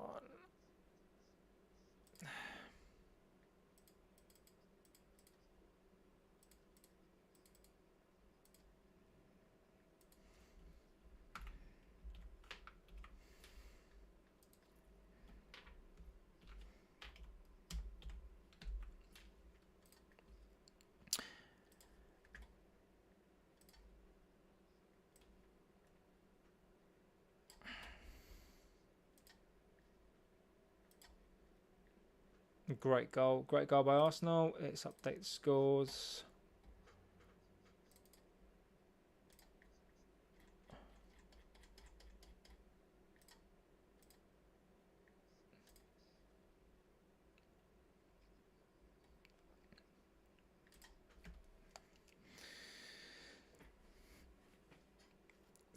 Just about. I think that goal from Saka was really well timed. I think Arsenal come out really comfortable now. Again, you've seen another Premier League team, and when we're talking about the reason why the bottom 3 teams who come up from the Championship tend to go back down again, and what you're seeing. So that's half time. If you're an Arsenal fan, struggled to break Leeds down pretty much for the most of the first half. I think after that corner goal went in, you could see the confidence grow. The first real passage of play from Rice and then to Saka, that was a good ball through. I think Timber has been really, really good down that side. I think Calvert-Lewin's been really, really good down that side as well. Timber from a header, I think, was a good goal needed at that time, and then Saka's goal, I think, was a really, really good finish. So Arsenal have grown into the game. It's not been all Arsenal, but again, last week against us, what wasn't a convincing win. Today's not a convincing win, but they definitely play better, definitely grown into the game more. So maybe we are seeing from Arsenal. We are seeing the shoots of actually, can they win the league? I know we're only 2 games in, but after City getting beat today, any points that Arsenal can get right now are going to be invaluable to them. So not the finest of displays by Arsenal, but a decent display against and you can probably say this, an abjectly poor Leeds team. So again, this is Arsenal's to lose. I don't see Arsenal getting beat from unless Leeds can come out second half and do what they didn't do in the first half, press. Now the Leeds, this is almost one of those games where I almost feel like Leeds are resigned to lose, not because Arsenal have been so good and because they've come to a Premier League team and they've come up from the Championship and Arsenal have been so good and scary. Arsenal have been pretty ordinary so far, but what Arsenal do very, very well is Arsenal press very, very well. They've got good players. You know, they finished second last season. You know, this Arsenal side is a good side, and you know what they can do, and maybe they will do it this season, is maybe they'll just grow into the season. You know, perhaps they would just grow it into this season, and they'll do very, very well this season. So let's see what's going to happen second half. If Leeds play the same way, I can see this being a 4-0. You know, I think it doesn't remind me of the Chelsea game yesterday because at least Leeds played better. It's just Leeds have nothing up front. Leeds don't know what they're doing in terms of. I don't understand what it is that they're trying to do. Spurs, exactly, Scott. You know, I think if both teams keep up what it is that they're doing, I think Spurs and Arsenal will be a really, really good game this season. So far, so good. I think for Arsenal, if I was Arteta, I wouldn't be worried necessarily about my effort of the team. I wouldn't necessarily be worried about, you know, my defence. You know, they again they've got a very lean defence. I don't think they'll concede many goals. They're very organised. Where my concern would be is that, you know, breaking down these top sides, you know. So I know that we weren't a top side, but they didn't like that. You know, they were able to withstand chances, but they still struggled against a team who attacked them. And if they say, for example, you know, if they played, I don't want to use City as an example because they've been awful, but if they say played against us and we had a Haaland against us, then I think Arsenal could have been smashed in that game. So if I was Arteta, I'd be happy with the start to the season. I'd be saying, look, you know, we've not had the best start to the season, but we're winning. We're not conceding goals, and we will grow it into this season. So, if I was an Arsenal fan, I'd be quietly confident, you know, hoping that they get better and better and better, and I think that they will. Shiram says my top 6 prediction this season will be Arsenal, Chelsea, Liverpool, United, City, and Tottenham. I think for me, it's still too early. Tottenham and City. With Tottenham and United, even Chelsea to a degree. City will be absolutely fine. You know, I don't imagine City are gonna fall. They've not fallen off. I just don't think they've played particularly well this season. You know, will Spurs remind me of Forest? You know, Forest had a very, very good start to the season. Ange had a really good start to the season, so it's that new manager bounce. They've had a great start to the season, there's no doubt. But I think for me, already, I think we'll probably see more after about 8 to 10 games. I think Arsenal are going to be there or thereabouts. I think from what we've seen right now, I think Liverpool will be there or thereabouts, first or second. Arsenal, as we've just seen, not playing particularly well, playing 2 sorts of games. So they played against us, and we were absolutely brilliant. Probably one of the better teams they're going to play this season. They managed to come through that and not concede a goal. Playing against Leeds, very, very difficult to break down. Leeds really don't have a coherent system I can see them trying to play, but making it very, very difficult for Arsenal to play through them. But Arsenal trying to find a way. They've got the corner routines. They've still got Sakas and they've still got players there. So I think Arsenal for me are going to be up there in the top 3, and then it's too early for Tottenham. They are very, very Spursy. You don't finish 16th, 17th last season and then suddenly jump up into the top 6. I'm not saying it's not impossible. I think it's a very interesting take on the top 6. I think I would still go Liverpool. I said City might win the league. I don't think they will. I think that, I don't know. I think let's see how they do against Newcastle. I think Liverpool spent so much money. They spent so much money that the only way for me Liverpool don't win the league is if their new signings struggle together. That for me is the only way that they don't win the league. So I wouldn't mind Arsenal to win the league. I don't really want City to win the league. It says if you realistically, out of the top teams defensively, City is the weakest. We outshine, I believe. I have that feeling. Let me look at that City team today. Who is in that City team today? So the lineups for City today was Trafford in goal. I don't think Trafford is particularly great. Bob, Cherky, Rinders, Haaland, Mamouche, Nori, Diaz, Stones, Lewis. You know what? When you look at that City team compared to City teams in the past, it doesn't strike fear into me. The fact that the fact that Foden, Rodri, Silva are all on the bench.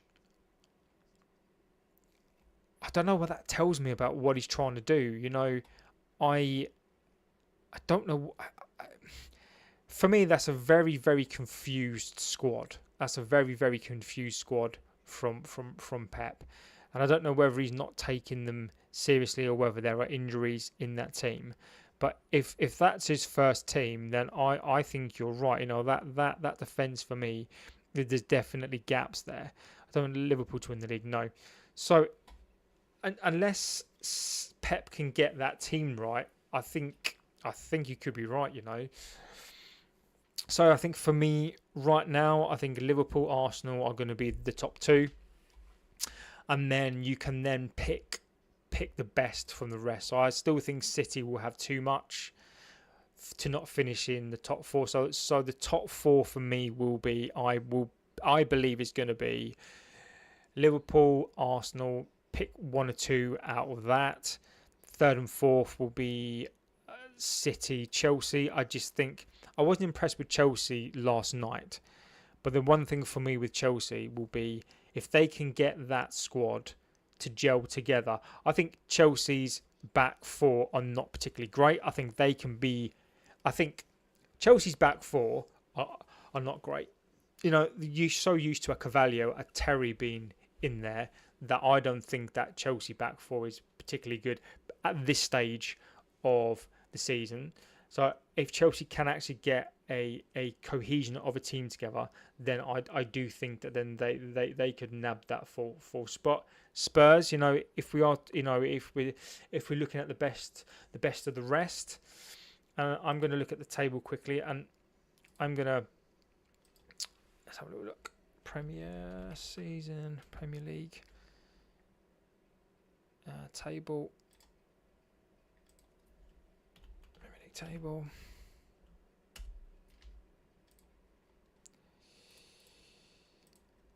Premier League table. So if we're looking at the best of the rest, Forest, we can't discount Forest, and I'm not saying for the top 4, but if we're looking at positions, say, I agree with you. Yeah. If we're looking at the rest of the positions, and you're looking at Forest, I think Forest again could be fine. Sunderland, Leeds. Right now, I'm not even going to count them in, and that might be a disrespectful thing to say, but I'm not going to. We all know that Forest strengthened, and I think they'll be there or thereabouts. So I think from five to eight are going to be one of Forest, United, Newcastle, Tottenham.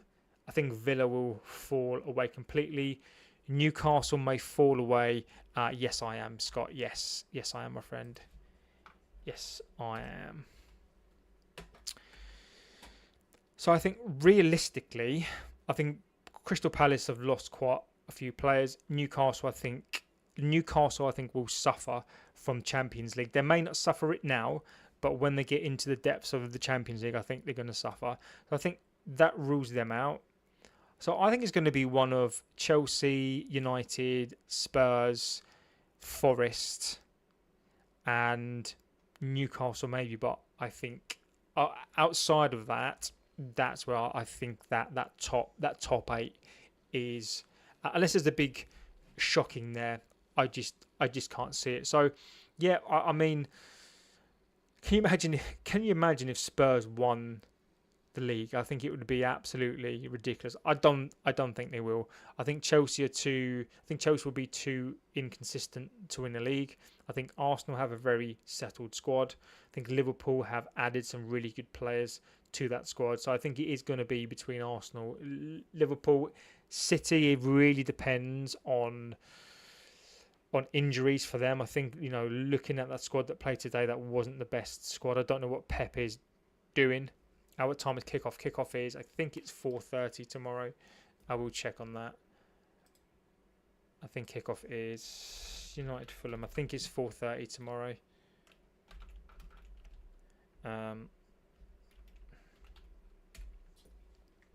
4:30 tomorrow is kickoff. So yeah, kickoff at 4:30 tomorrow.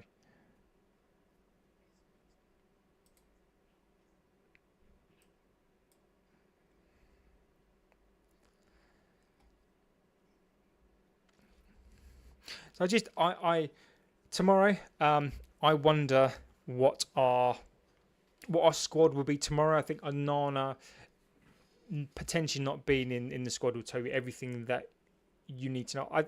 I think it's well established, in my opinion, that Lamens is going to come in, but it's when he comes in, what position will he be? So if Binder is in goal, I think that tells you everything that you're going to need to know. I truly believe that Lamens will come in then as the number one. I just wonder how brave Amarin will be on this one. I wonder how brave the club will be, whether the football department will go, look, this is going to be our guy. He's going into the squad and he's going to be our number one. And that is where we go on that one. So Arsenal are about to kick off. So I'm really looking forward to the game tomorrow. I want to see Šeško start. I wonder if Amarin will keep the same team. One of my little gripes about Amarin at the moment is he does seem to be a little bit of player FC right now with the players that he trusts. So I'm really hoping that he can do something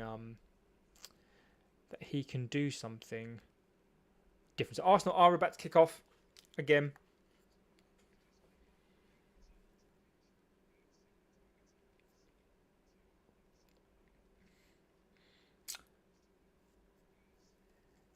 So I wonder what Arsenal team will come out for the second half. Number one for Lamens. Scott, I hope you're right, my friend. I really do.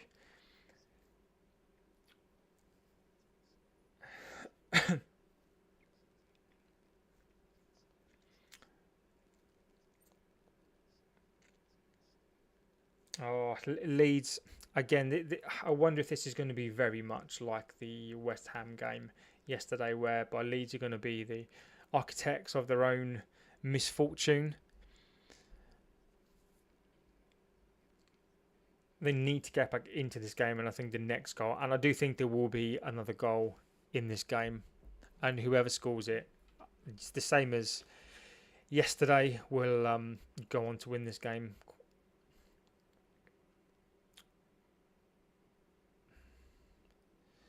So the teams, if you have just joined us, I did have the teams up on screen. Where's that gone?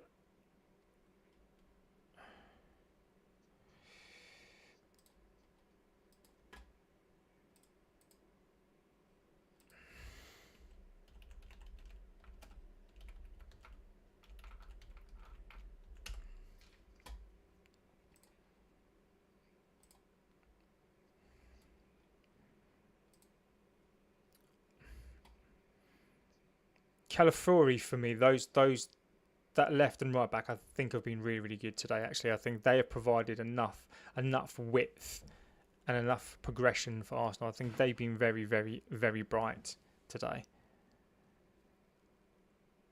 So Arsenal have a throw-in. Declan Rice, Zubimendi, looking to probe. All the way back now.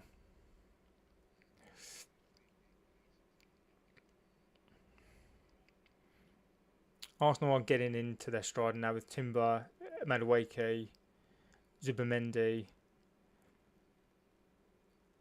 Gabriel, Calafiori. I quite like him actually. I think he's very mobile. He looks like quite a tall guy as well. So if you have just joined, the lineups at the moment are Raya, Timber, Saliba, Gabriel, Calafiori, Odegaard, who's had to come off, and in where he's come on, Zubimendi, Rice, Saka, Gyökeres, and Madueke. So Gyökeres now has the ball. He can run at them. He scored. Gyökeres has scored. Gyökeres has scored. Gyökeres has scored. Gyökeres has finally scored a goal. It's game over. I think that is a really, really, really, really big goal for him.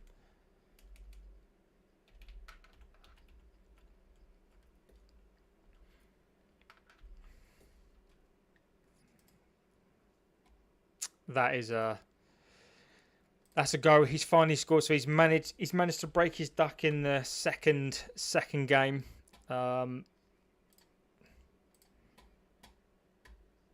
One-on-one, first opportunity that he's got, and he scores. So that's it's game over for me. It's now a question of how many.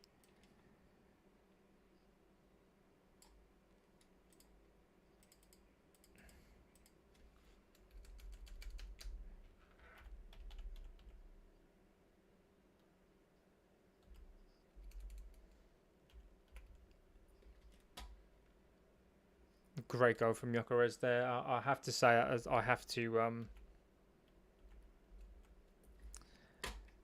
That's a great finish by Gyökeres there.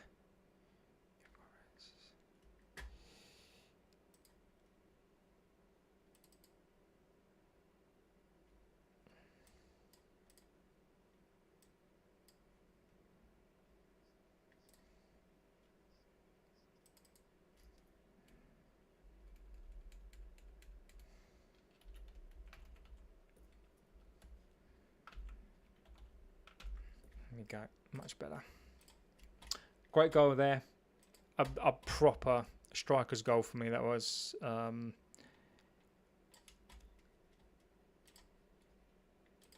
get that back in there. Going to be his only goal of the season. Flopperez. There he is.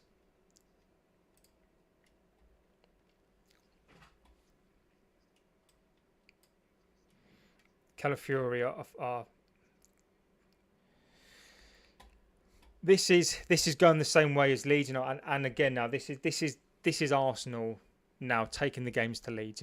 This is Arsenal. This is a confident Arsenal taking the game to Leeds. So this is how Saka's gone down a little bit tired or injured there.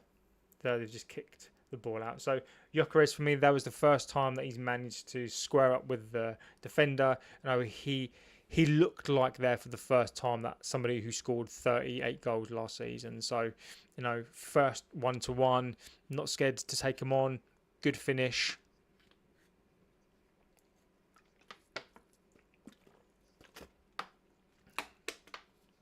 So Saka's down.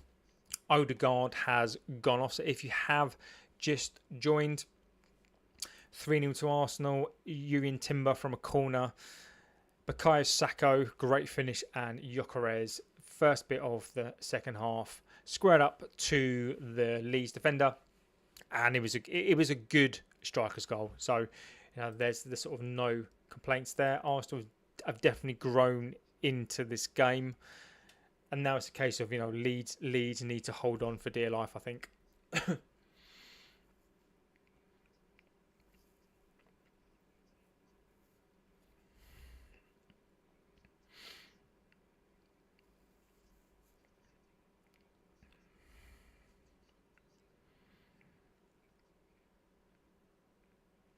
Looks like Trossard's coming on instead of Saka. Saka.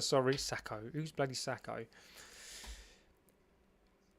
So Odegaard's has already come off, and Saka's come off. So at what cost, if you're an Arsenal fan, is this? 3-0 up, and 2 players have come off. So I never like to see a player injured, particularly a younger player as well. So I hope he comes back soon, and I do hope that it's not too bad.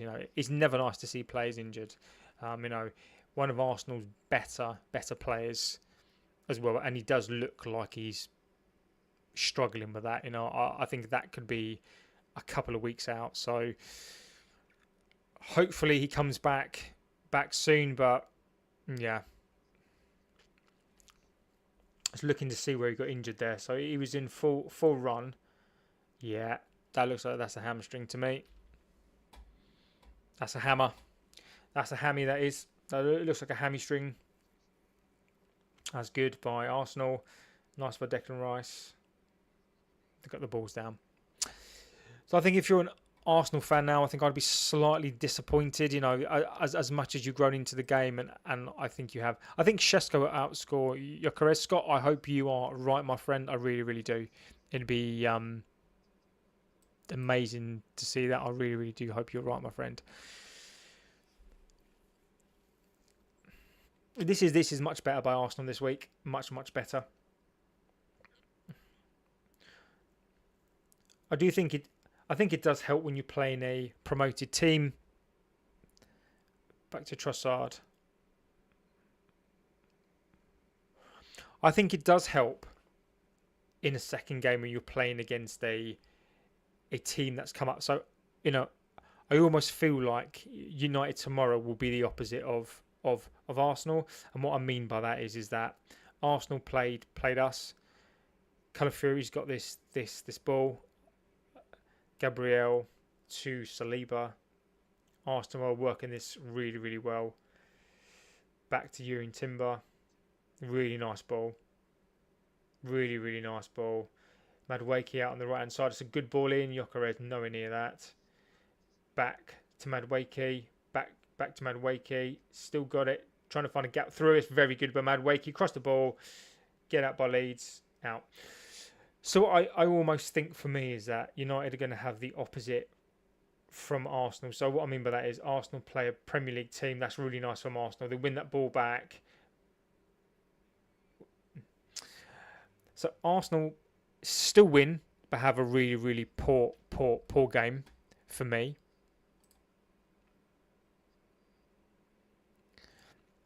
Have a really, really poor game. They still win. And then they come up against a promoted team who nowhere near the pace, out of ideas already, and they're going to struggle this season. Whereas we've played really, really well against the established Premier League team who finished second, and now we're going to then go and play a game against a really wily coach in Silva, a really well put together, really well established Premier League team. So I think we're not going to have it all our own way tomorrow, and I think it's not going to be as easy as this game. So Declan Rice now with the corner. Arsenal's another one in there. another goal, another corner, another corner, another goal. Timber again, another. He's going down. He's crying timber. 4-0.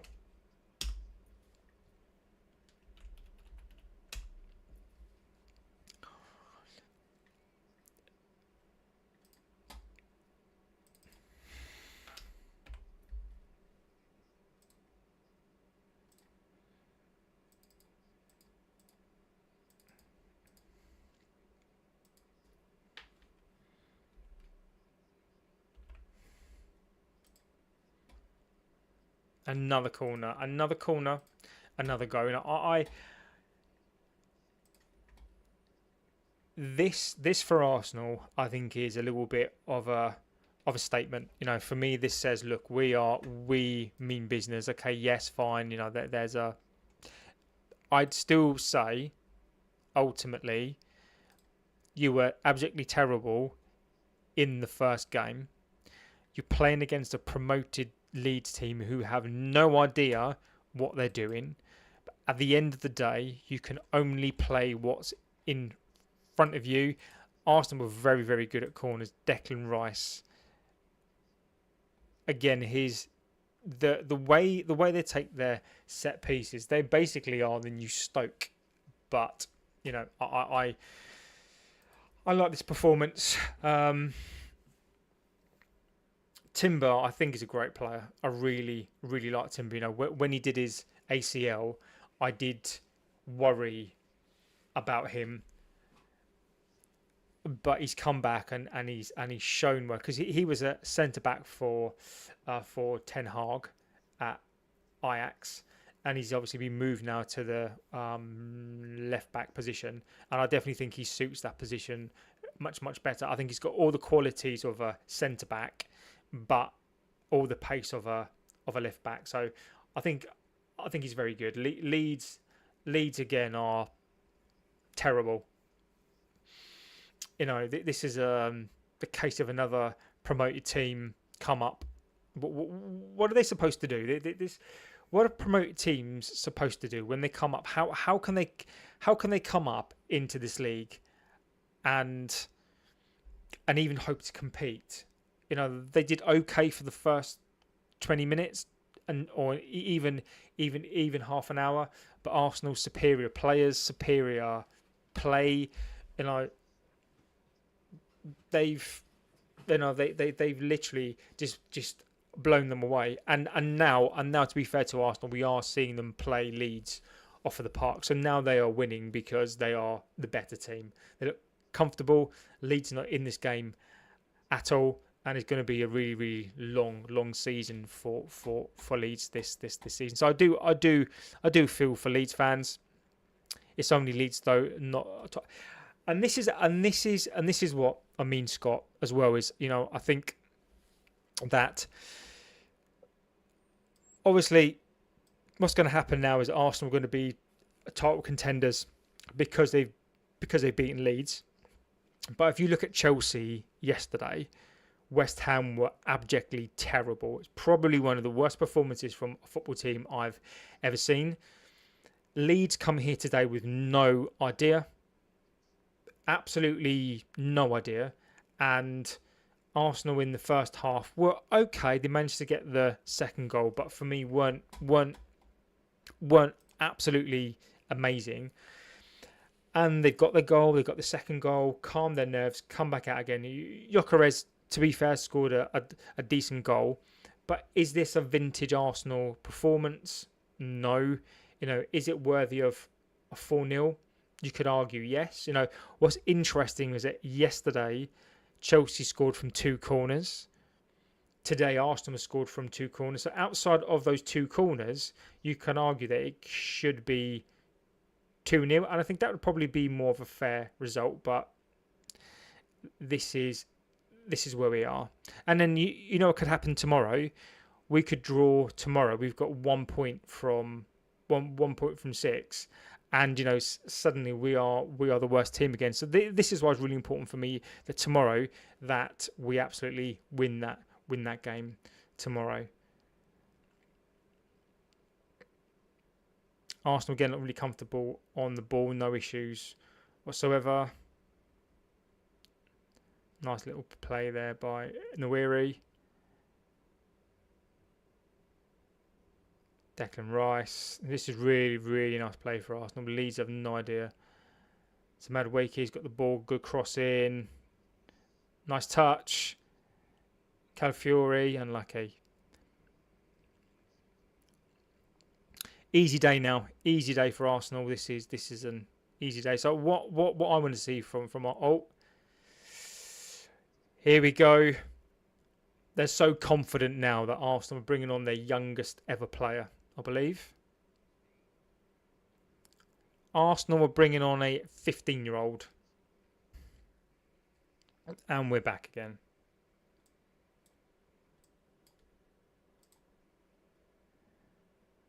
Calafiori, good tackle, good tackle. Good tackle. Leeds are now on the break with Dan James.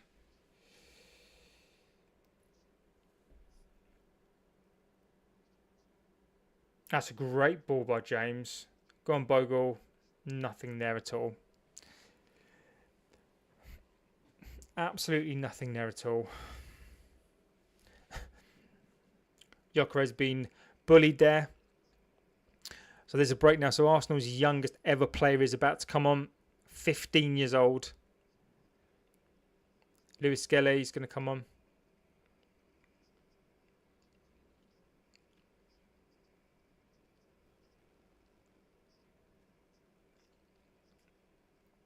Madueke's coming off. And Arsenal's youngest ever player is going to come on. 15 years old.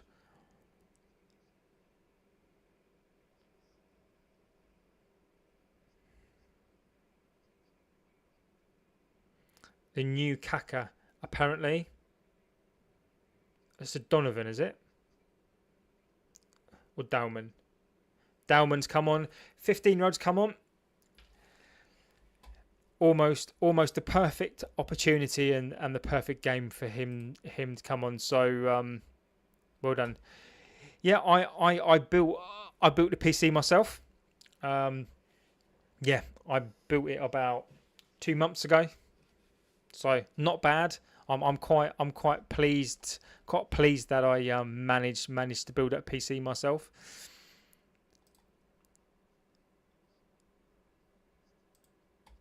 If it's a top 5 team and they play like that in the first half, they get run over. Exactly. I couldn't have summed it up better myself. No, sorry. So Dowman is their second youngest player to play of all time.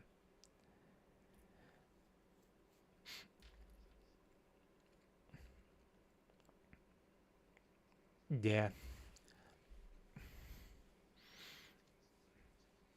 So Dowman is still at school. That is ridiculous. Imagine playing for Arsenal and still being at school. That is ridiculous. That's another good ball over there. Through the middle.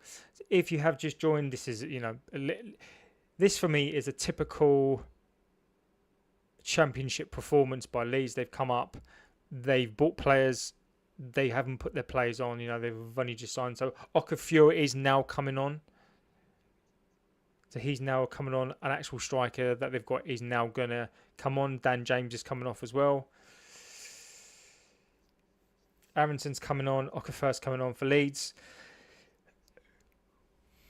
Nonto's coming off now. So I want to see Leeds do something here. So for me, these Premier League, these Championship teams that come up to the Premier League, how are they supposed to compete? This is a typical game for me that just shows everything that's sort of wrong with or the gap and the gulf between a Championship team coming up and an established Premier League team. There's such a big gap there.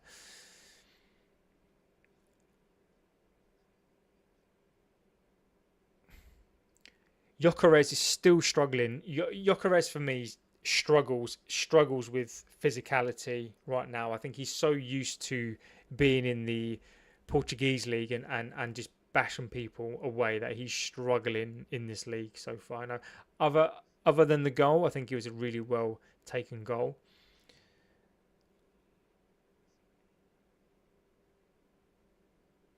Oh, Leeds again. Just get it out. Get it out. It's down one with the ball.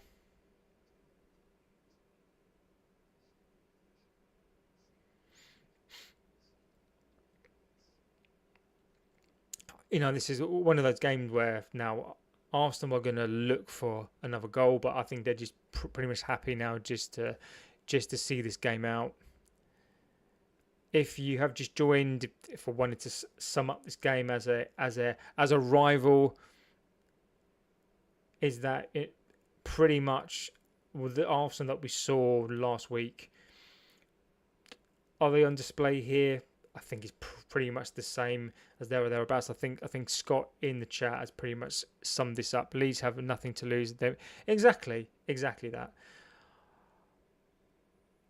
Judging by the performance of Leeds for the first half an hour, if Arsenal play again like this, not so much now, but like they did in the first half against a top 5 team or a top 6 team, they will struggle. I do think this result flatters them slightly. Do they deserve the win? Of course they deserve to win. They've been very, very, very comfortable in this game so far. Leeds have helped them greatly as well. That's a good ball.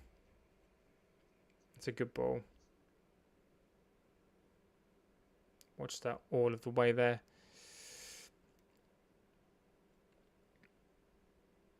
That's a good tackle.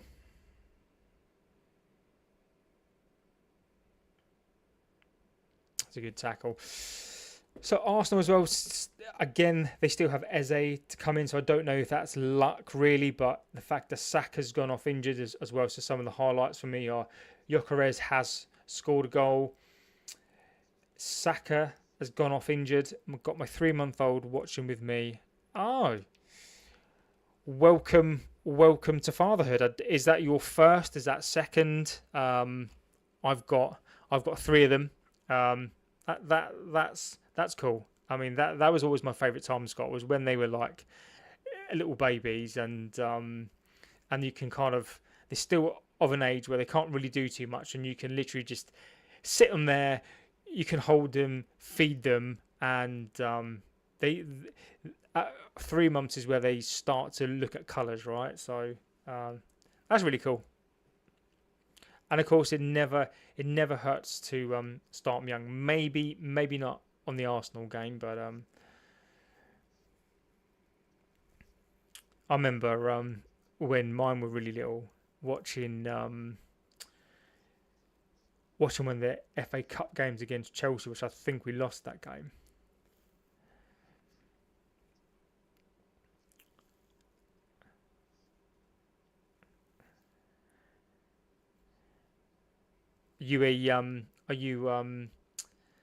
Are you a nappy changer? Are you a Scott? Are you an second one, Scott? So you're a season pro then, mate. You're a veteran then. Mine are currently 14, nearly 11, and nearly 6. So I'm long out of those nappies, and I don't envy the 3-monther, mate, at all. But I love being a dad. I love them when they were babies, but I don't envy that time again.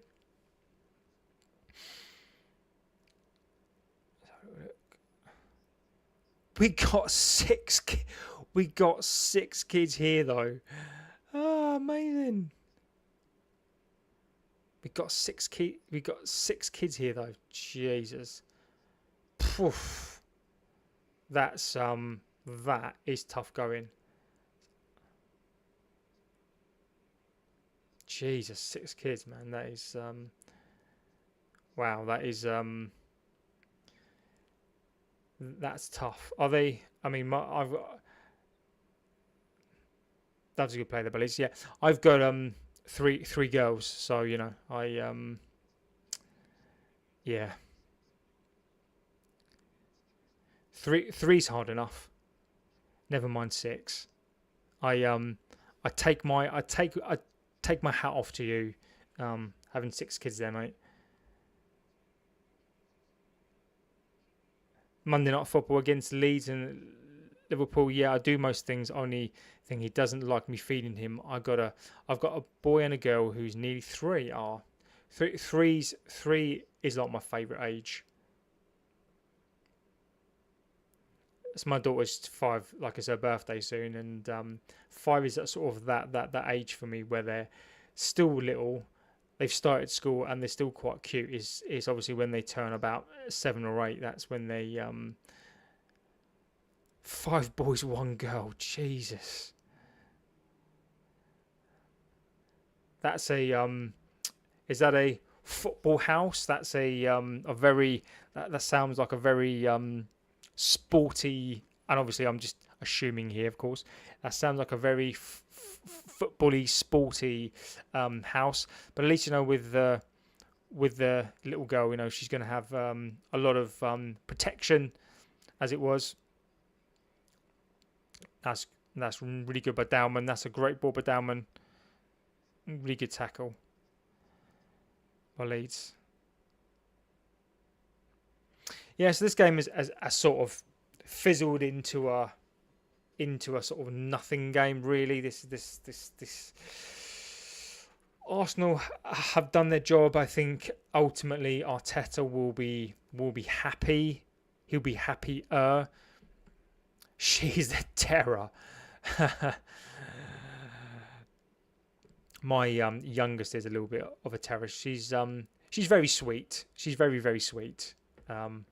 But she thinks that she's the boss of the house, and obviously my 14-year-old is just a typical teenager. Let's just say that one. So this Arsenal game at the moment is almost kind of like the game's over. For me, the Leeds now should just go for it. Just try to do something that they can take into the next game. They're just getting they're now being outclassed. They're at home to Arsenal, who, however you think about them and whatever, I think how they played today, there's a gulf in class here. There is just no competition here, and so Dowman, that's a great ball there. Don't shoot, Dowman. Yeah.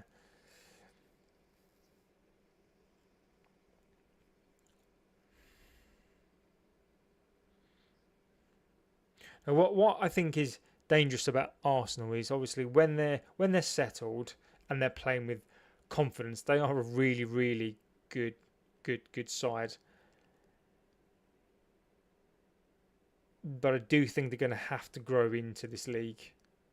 I think she looks like butter wouldn't melt, but she's a terror. Scott, I could have said that about all of mine at one point, and then as you know, with 6, mate, they all have their little personalities. I mean, my youngest hated me for the first 2 years of her life, even though with my other 2, I did the whole lot, and I still persevered with my youngest.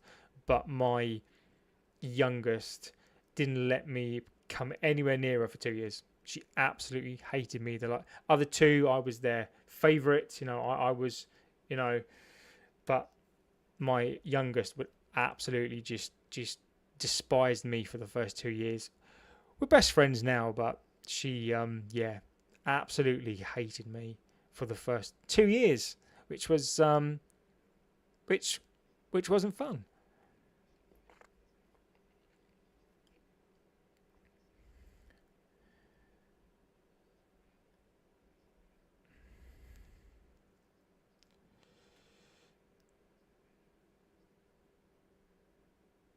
Yeah.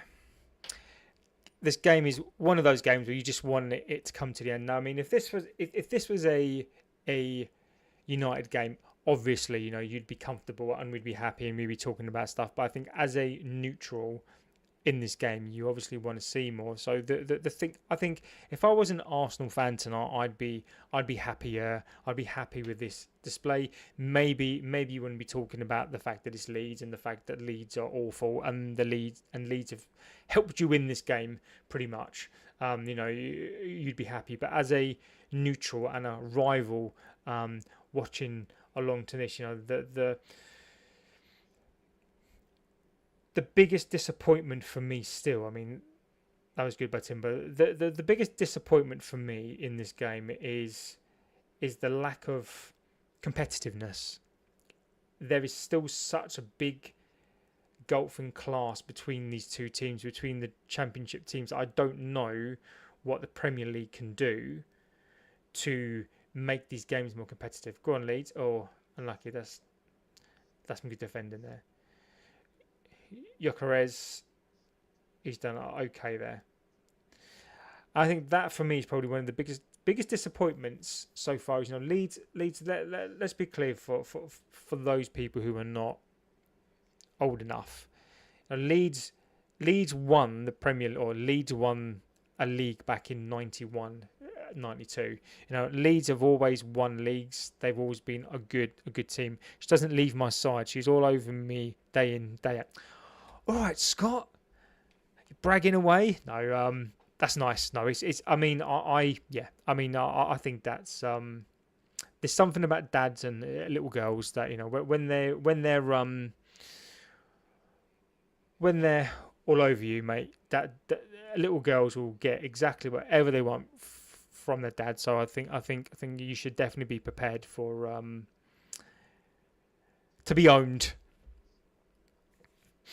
So one of the things disappointing for me is that there's how do the Premier League mitigate this? I just find you need competitiveness, and again it's not Arsenal's fault. They can only play what's in front of them.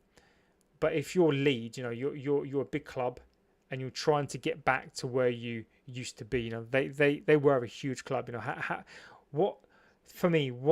What mechanism is in place to give these clubs at least half a chance to compete?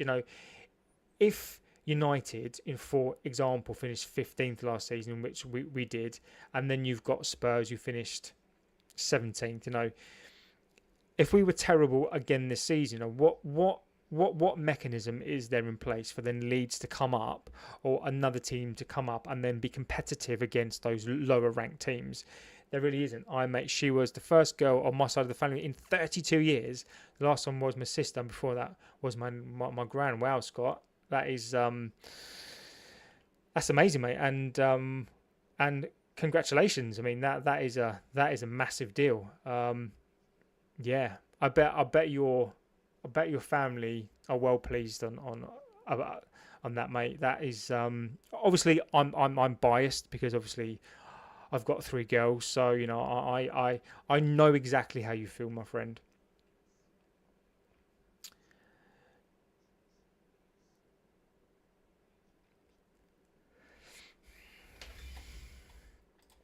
Let's have a little look at today.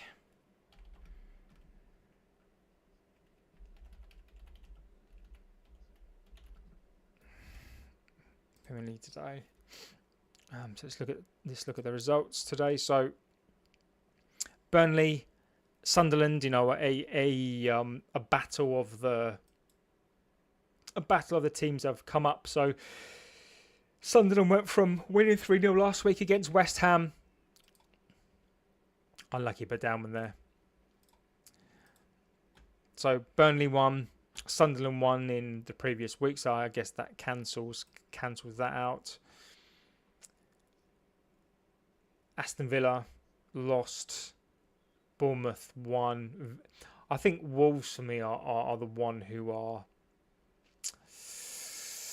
really in danger this season. I think so far West Ham and Wolves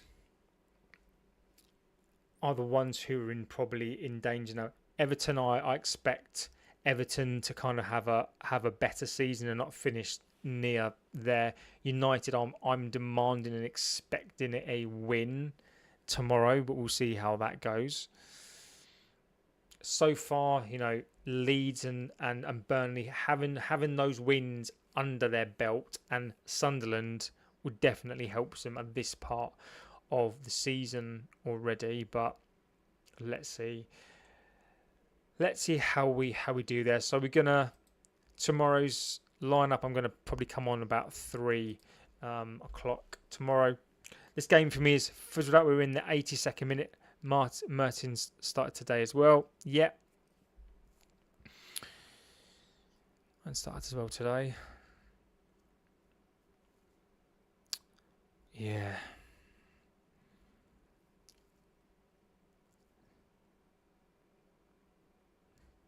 So if you're like an Arsenal fan, you're going to be loving this. But as a neutral of this game, this is one of those games where it's, you want a little bit of something still left in this game.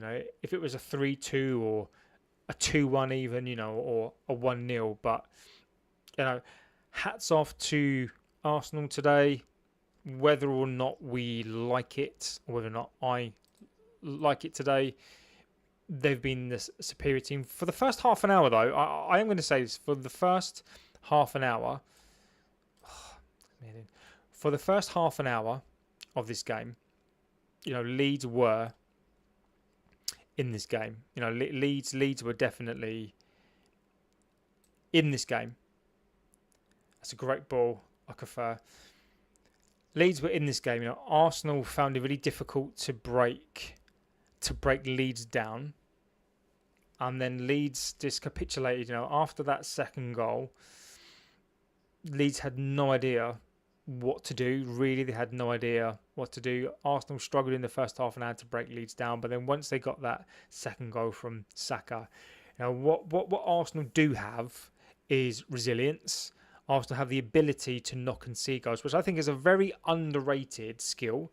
So Arsenal have the ability not to concede goals, and then they sort of grow into matches. And against teams like Leeds, they're gonna brush them aside. So I think it's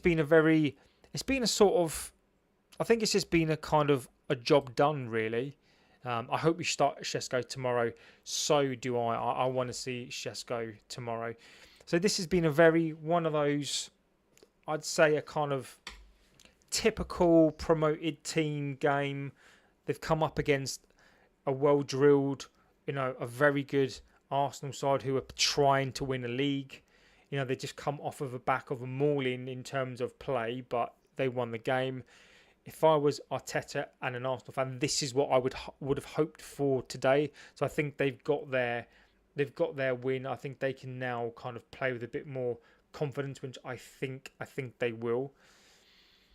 So I think Arsenal's season has definitely started today. I fully expect them now to go on some sort of run.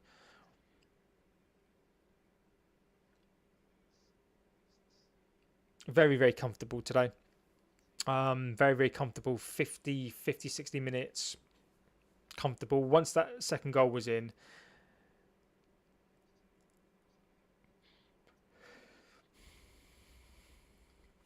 I think if Arsenal wanted to go for this and win this game by 6 or 7, I think they could. And Leeds are that bad.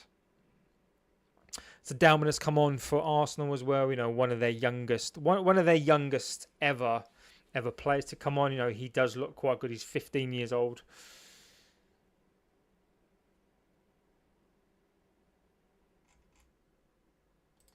And we're back again.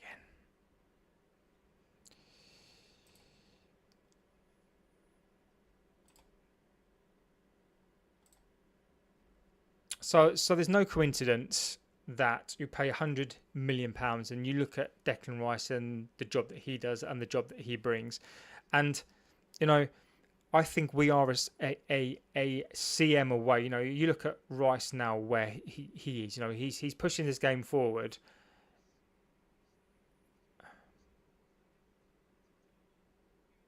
Unlucky.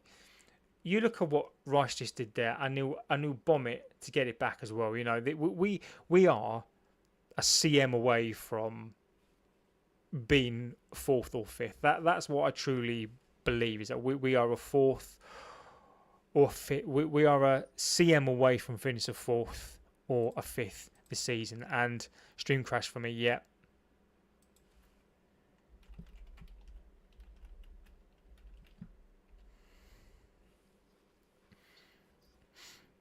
After the cup game we have City, I see us beating them home and away. I think tomorrow is going to be a really, really important game for us. I think tomorrow is going to be such an important game for us. I think we need...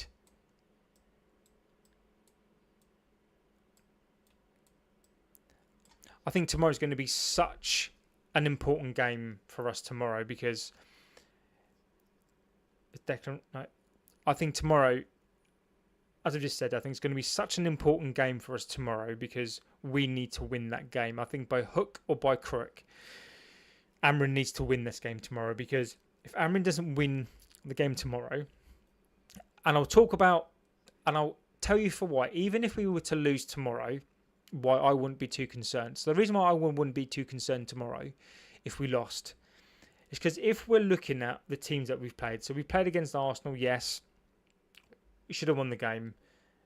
We played really, really well, and we lost. If we lose against Fulham tomorrow, we still play well. We lose to an unlucky goal. We lose tomorrow. Why I wouldn't be concerned is because you look at the teams that we've played already. We play Fulham.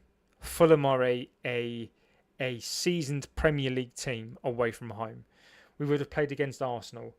Now, I agree 1 point from those two games wouldn't be brilliant. But for me, it's not... I could put up, in some respects, playing better and maybe taking 1 point from two games. But Amorim can't. Amorim cannot afford tomorrow to lose. I think Amorim without a doubt, needs to win that game tomorrow. If he doesn't win that game, again, another terrible mistake there by Leeds. Tomorrow, Amorim, even though we would have played Arsenal and Fulham, two really, really difficult games to the start of the season, Amorim needs a win tomorrow. If Amorim doesn't win tomorrow, and particularly if we don't play well tomorrow, then I think it's already going to be such a mountain to climb tomorrow. So this is why I think we need to be optimistic. I think this is why I think we will win tomorrow. I think we have to just be single-minded tomorrow, and we have to win this game. We have to win tomorrow. Scott, agreed. I think there is no other. I think there is no other option for us tomorrow but to win, to get our season started. Amorim needs to win tomorrow. Amorim needs to go out there and he needs to take the game to Fulham. He needs to be brave. Fulham are going to be on it. Fulham are going to be up for the game. We lost to Fulham last year. I can't remember if it was once or twice. And we need to show now the progression was good against Arsenal, but now can we be consistent? Can we win tomorrow? And this is what I want to see us do tomorrow. Is I want to see that us win that game tomorrow and win it, not comfortably, but have another convincing win. I want to see Shesko play. I don't want to see Onana in goal. Mason Mount, yeah, fine. I just want to see a performance from players who want to win and want to be in the Champions League. Scott says 4-1. I think that's a very bold score. I think it'll be tight. I think it'll be tighter than that for me. I think it'll be a 2-1 for me. I think Fulham may even score first, and then I think that we will. I think we'll win tomorrow, but I think it'll be quite a close game for me tomorrow. So Damon with the ball penalty. That's got to be a penalty. That's a penalty all day long. All day long. Dowman wins a penalty there.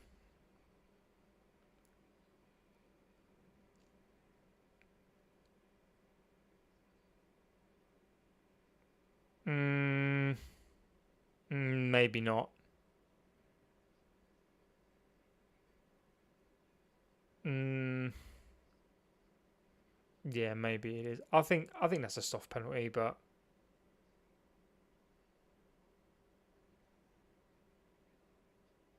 yeah, penalty to Arsenal. Is Gyökeres gonna take it? No, Declan Rice.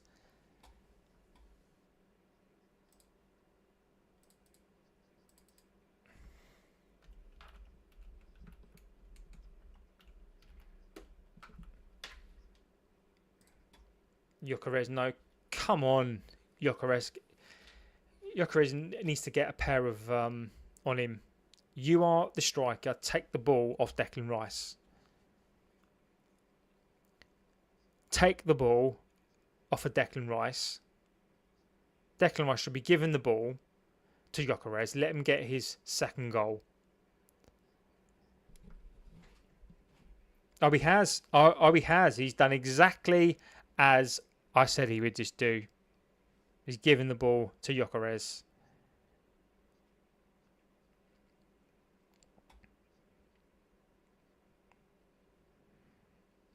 Gyökeres going to get his second goal.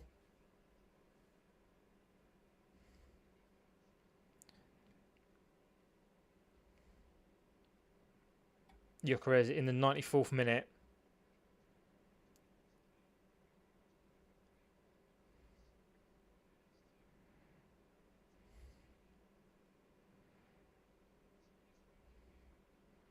Half of his goals last year were penalties. Exactly. He'll miss this. No, goal. Goal. Goal. 5-0. Second for Gyökeres.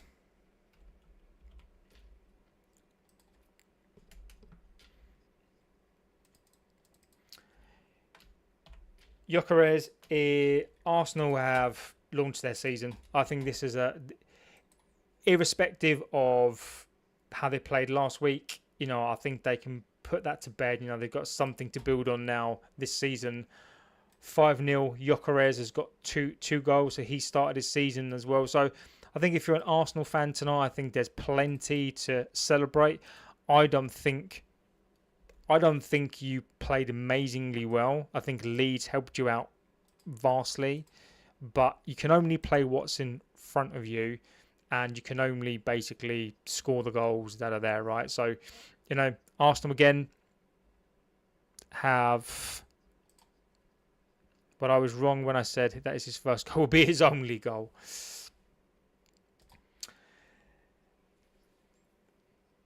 Don't give it to Gyökeres. Yuri Timber.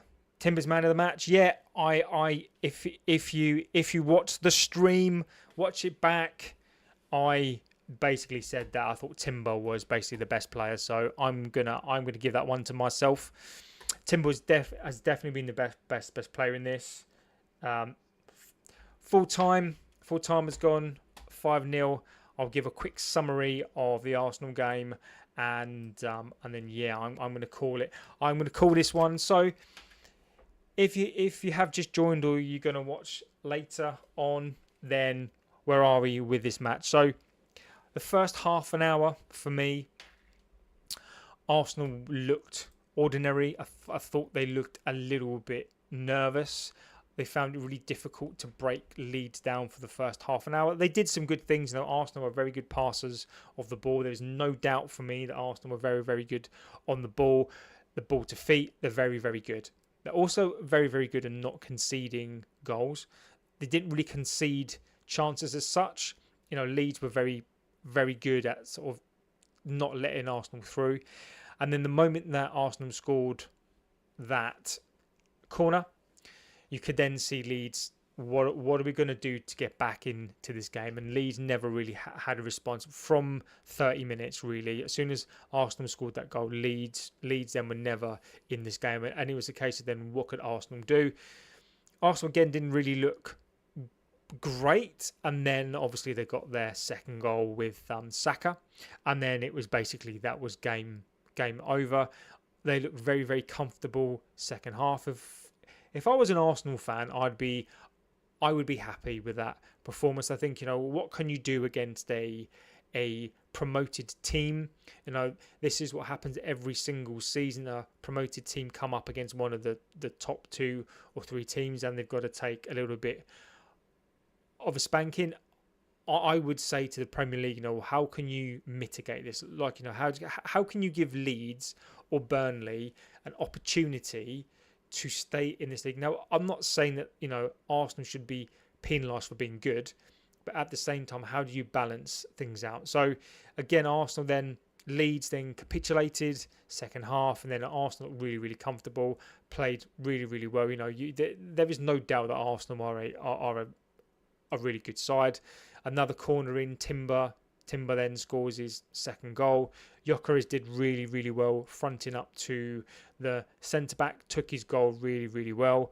And then penalty, so Dowman looks like a really, really good player, actually. 15 years old, looks like a really, really good player. So, the future is bright for him. Got him a penalty, and Gyökeres banged it away, and like happy day. So a comfortable day at the office for Arsenal. At the end of the day, they've scored 5 goals. They've got their season started.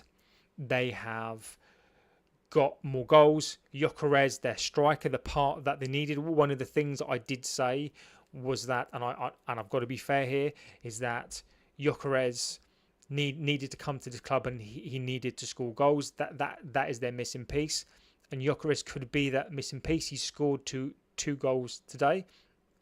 Well done to him. So Arsenal's season have definitely kicked off. Lots of room for improvement, particularly when they face a top 4, top 5 team. But I think today, job really well done. Slightly struggled in the first half, but second game of the season, probably going to be top with Spurs. So who would have thought an Arsenal Spurs top 2? Arteta, I'd be happy. I think I'd be happy as fans tonight. So job well done and job done on that one. So tomorrow, I will be back tomorrow. Unless anything breaks, I will jump back on this evening. If anything breaks, I'll probably be on the old phone and report what's been going on. If anything does break. If not, I will be back tomorrow. Maybe tomorrow morning. Probably try and get on the game. So I will do a watch along tomorrow for the Fulham game. Join me for that. It's going to be a great game.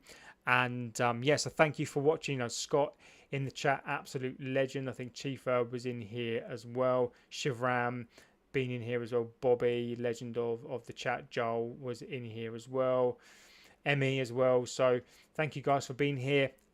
Ultimately, a rival team. They are rivals, are they? Arsenal fans would probably argue not. But it's really good to see what we're going to come up against throughout the season. We've already come up against Arsenal already. So I wonder what the second game will be like against them. So now we move on. We move on to Fulham, and we move on for a win, I'm hoping. And so have a good rest of your morning, evening, afternoon, whatever that you're up to. If you are literally holding a baby, then I hope they sleep tonight. If you have many, many children, the same as me, then I hope you have a really good, peaceful evening. And I will see you guys.